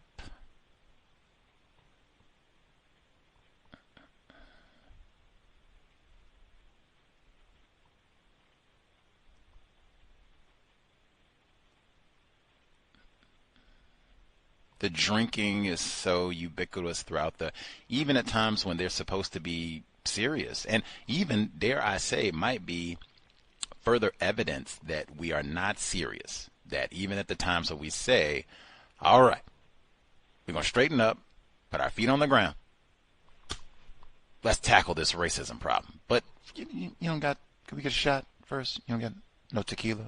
Ain't got the Thunderbird? No. Like, come on. Like, every time almost. Like, let's go to the bar to sit down and discuss Neely Fuller's new book. Like, the bar? Really? Why not the disco? I mean, come on. Let's see. I just told you Ralph Bunche, he won Nobel Peace Prize and all these accomplishments. Important. Ralph Bunche, internationally respected representative who had a complexion light-colored enough to allow him to pass for white. Black get back. So if he was the complexion of like crystal black Dick Gregory, same time period, you think he'd still have the Ralph Bunche Center at UCLA? Let's see. We got it again, the white ignorance. That's what I said. Like, what did I just say? Master deception. You say it over and over and over and over. And she said that's important. At this time, way back, she's talking about the 1960s. So for over a half century, it's been really tacky and tired and lame, old hat, as they say. White people is ignorant about race. Like, Jesus Christ, if that's been the case for this long and we still ain't solved this problem, maybe, just maybe, we should think, maybe that's not true. Maybe shake this up and just try some different perspectives on it. Maybe white people are very smart and informed about racism, and it's we black people who are stupid and ignorant about this problem that we just can't solve. Let's see. I was reminded they mentioned the Little Rock crisis in Arkansas. Slick Bill Clinton, we read about that extensively. Signature work. We read Melba Patilla Beals. She was one of the Little Rock Nine. Warriors Don't Cry, that word again, warrior. And then we read Elizabeth and Hazel, about Elizabeth Eckford. She was also one of the Little Rock Nine and all the racism she endured for years, including her son being killed. But that's way back when, 2012 first, or 2013, 2013, when we read all of that. I think even you want a monstrous cowbell, literally half, by the numbers, half of the so-called Little Rock Nine ended up marrying white people. There's some integration for you. Let's see. Guy has remained committed. I even now pointed this out last week. Guy, he's totally occupied with School SANE, which is the anti-nuclear group. Ethical culture, I have no idea what that is. They would have to, is that like dashikis, Kwanzaa, Swahili, what, fried chicken? I'm gonna get me some stuff tonight. Like, what is ethical culture? Is that a class? Is that a group? Is it counter racism? And girls, that's why I said him being gone all the time. Like, whoa, that thumbs down for a lot of reasons. She says, my black king would protect me, and king is spelled with a capital K. Yikes. Ain't no men, women, kings, queens on the victim of white supremacy. How you going to be a king on the plantation? How you going to be a king with an eviction notice? Like, stop lying to ourselves. I took a waiter and got scotch. There's so much drinking through here. Like, whew, that I'm going to get me some stuff tonight. Let's see. She could speak French and Spanish. I can't even speak English. And she's trilingual. Wow. Impressive. Let's see. All this is really tacky, even though I agree, like, at the party, he dances with another female. Even if you're married, that has been known to happen. No crime there. And then her sitting in the kitchen, even now the drinking, sobriety would be best. But I mean, hey, maybe if you all talk to me, I wouldn't have to be in the kitchen getting drunk. Maybe. But I don't, that's, not a crime. Maybe, and give me a manual. What am I supposed to do as an African wife of a king? What am I supposed to do and not do? Make it easy for me. I need, like, the Cliff Notes. Let's see. It's been a rough day when all this happens, and then you say, well, let me go help with the kitchen. I can do some prep. I can chop the potatoes, peel these carrots. No, just go sit. Like, dang, I can. Nah, just go sit. Man, this is the lamest day ever. I'm never coming back. Let's see. And again, this concern that, oh, man, we're showing out in front of the white people. We're being undignified in front of the white people. Like, when you do not understand what it means to be classified as white, what racism, white supremacy is, that's why we ain't solved this problem. White people are not trying to, oh, they're so dignified. Maybe they're not Negroes. That's not what this is at all. They're not trying to see how dignified Obeezy is. Let's see.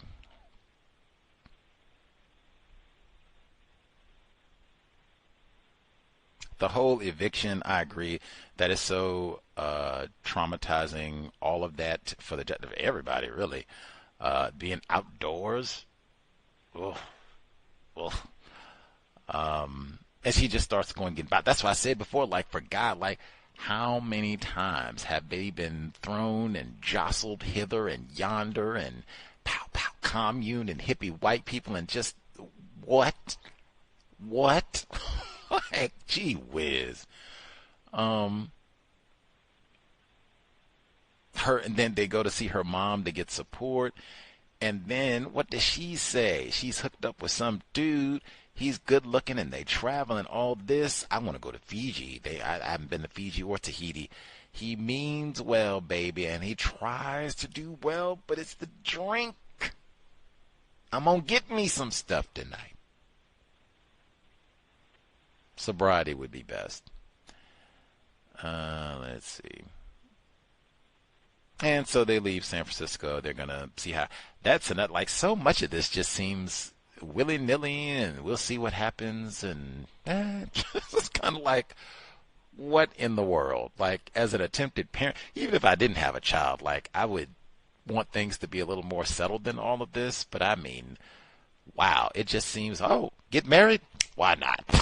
Like, woo, zany. And she's a little bit older for it to be so zany, I think. Now, I mean, hey, some people are a little flitty in their 60s, 70s, being older, what have you. But a lot of the flittiness is even around the counter-racism aspects of it. Which continues to be us, victims of white supremacy all these years later. Any hoodles, we will wrap it all up next week. Or no, not next week. I think it should be two. So next week, second to last, and then 2 weeks from now, all done. If you have closing thoughts on the text, is it significant that Dr. Angelou doesn't give us the full title of this play, The Blacks, a Clown Show?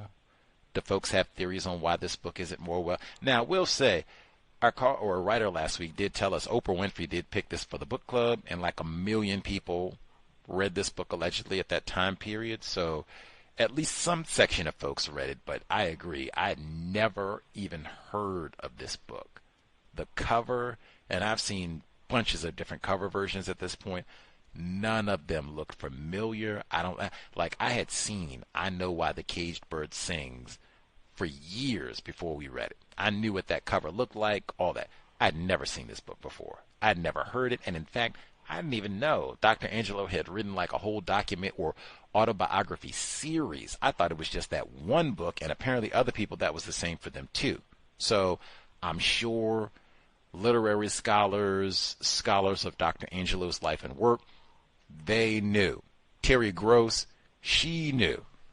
I'm just saying, I don't think this book, I don't hear people quote this book. Like when Dr. Angelou passed, I don't remember people quoting this book. And I said, part of the motivation for reading this book, it's quoted in Soundtrack to Coup d'etat, Belgian film. But when I was in San Francisco, statue of Dr. Angelou out front, that is beautiful. And They just put that statue up like weeks before I went to San Francisco. I didn't even realize that. Like, whoa, the timing. But they put that brand new statue up. They had a big collage of her works and poetry, and they had multimedia exhibits with some of her speeches and all that. And they had a big list of her books and such, some of her poetry books and autobiographies. Of course, I Know Why the Caged Bird Sings was on that list. We read it, no problem there, nothing incorrect about that. But the omissions, that's what, move, minimize, obfuscate, and omit. They omitted this book. And I said, dang, it's an autobiography. Now, we've almost read the full book now. All the people that are mentioned in this book, all of the major events, assassination of Patrice Lumumba, she's a part of this event at the UN, the play, all of this, we'd rather do Still I Rise one more time. Now, I'm not belittling poetry, but I mean, wow, if you're going to ask my view, you're getting a snapshot of her lived experience in such a critical moment of U.S. history, world history. She met Dr. Martin Luther King, Billie Holiday. Yes, I think that is exponentially more important than a poem. I mean, yeah, you can check that out too and all that, but I mean, she met Dr. King. Did you know that? I think that's important. She met Malcolm X. Did you know that? And on and on and on. Billie Holiday and blah, blah, blah, blah, blah. At this UN event, like, wow, that's amazing. Anyway, we will finish it all up next. People have a theory, or if, hey, we did know about this book. We read this in school, or we read this in college, or we had this book on my bookshelf at home. You know, we were a part of Oprah's book club way back in, or my parents and grandparents or whatever. Let us know. We got 2 weeks before we wrap it all up. The great Dr. Maya Angelou. We'll be here tomorrow, neutralizing workplace racism, compensatory call-in on Friday, and then Sunday, speaking of rape in the system of white supremacy, racism, that is the culture, raping black people, all of them, black females, black males, black children, that's, you got that right here, raping all of them. But we'll pick that up on Sunday, all normal time, 8 p.m. Eastern, 5 p.m. Pacific, every day from now till Sunday. Much obliged for everyone tuning in, hopefully worthy of your time and energy for this book for sure. We do not want to be about, I'm going to get me some stuff tonight. We want black culture to be sobriety would be best. Using my brain computer maximum efficiency. Creator, we ask that you help us remain patient with other black people, victims of white supremacy. We ask that you help us remain patient with ourselves. Remind us to demonstrate the highest levels of black self-respect at all times, in all places, each and every time we are in contact with another black person. It has been time. Replace white supremacy with justice immediately. No name-calling black people. Got a healthy dose of that in this week's round 2. No gossiping. No throwaway offspring. Cal signing out. Thanks all for tuning in. Nigga, you so brainwashed. I'm a victim, brother. No problem. You're a victim. I'm a victim of 400 years of conditioning. Shut up. The man has programmed my conditioning. Even my conditioning has been conditioned.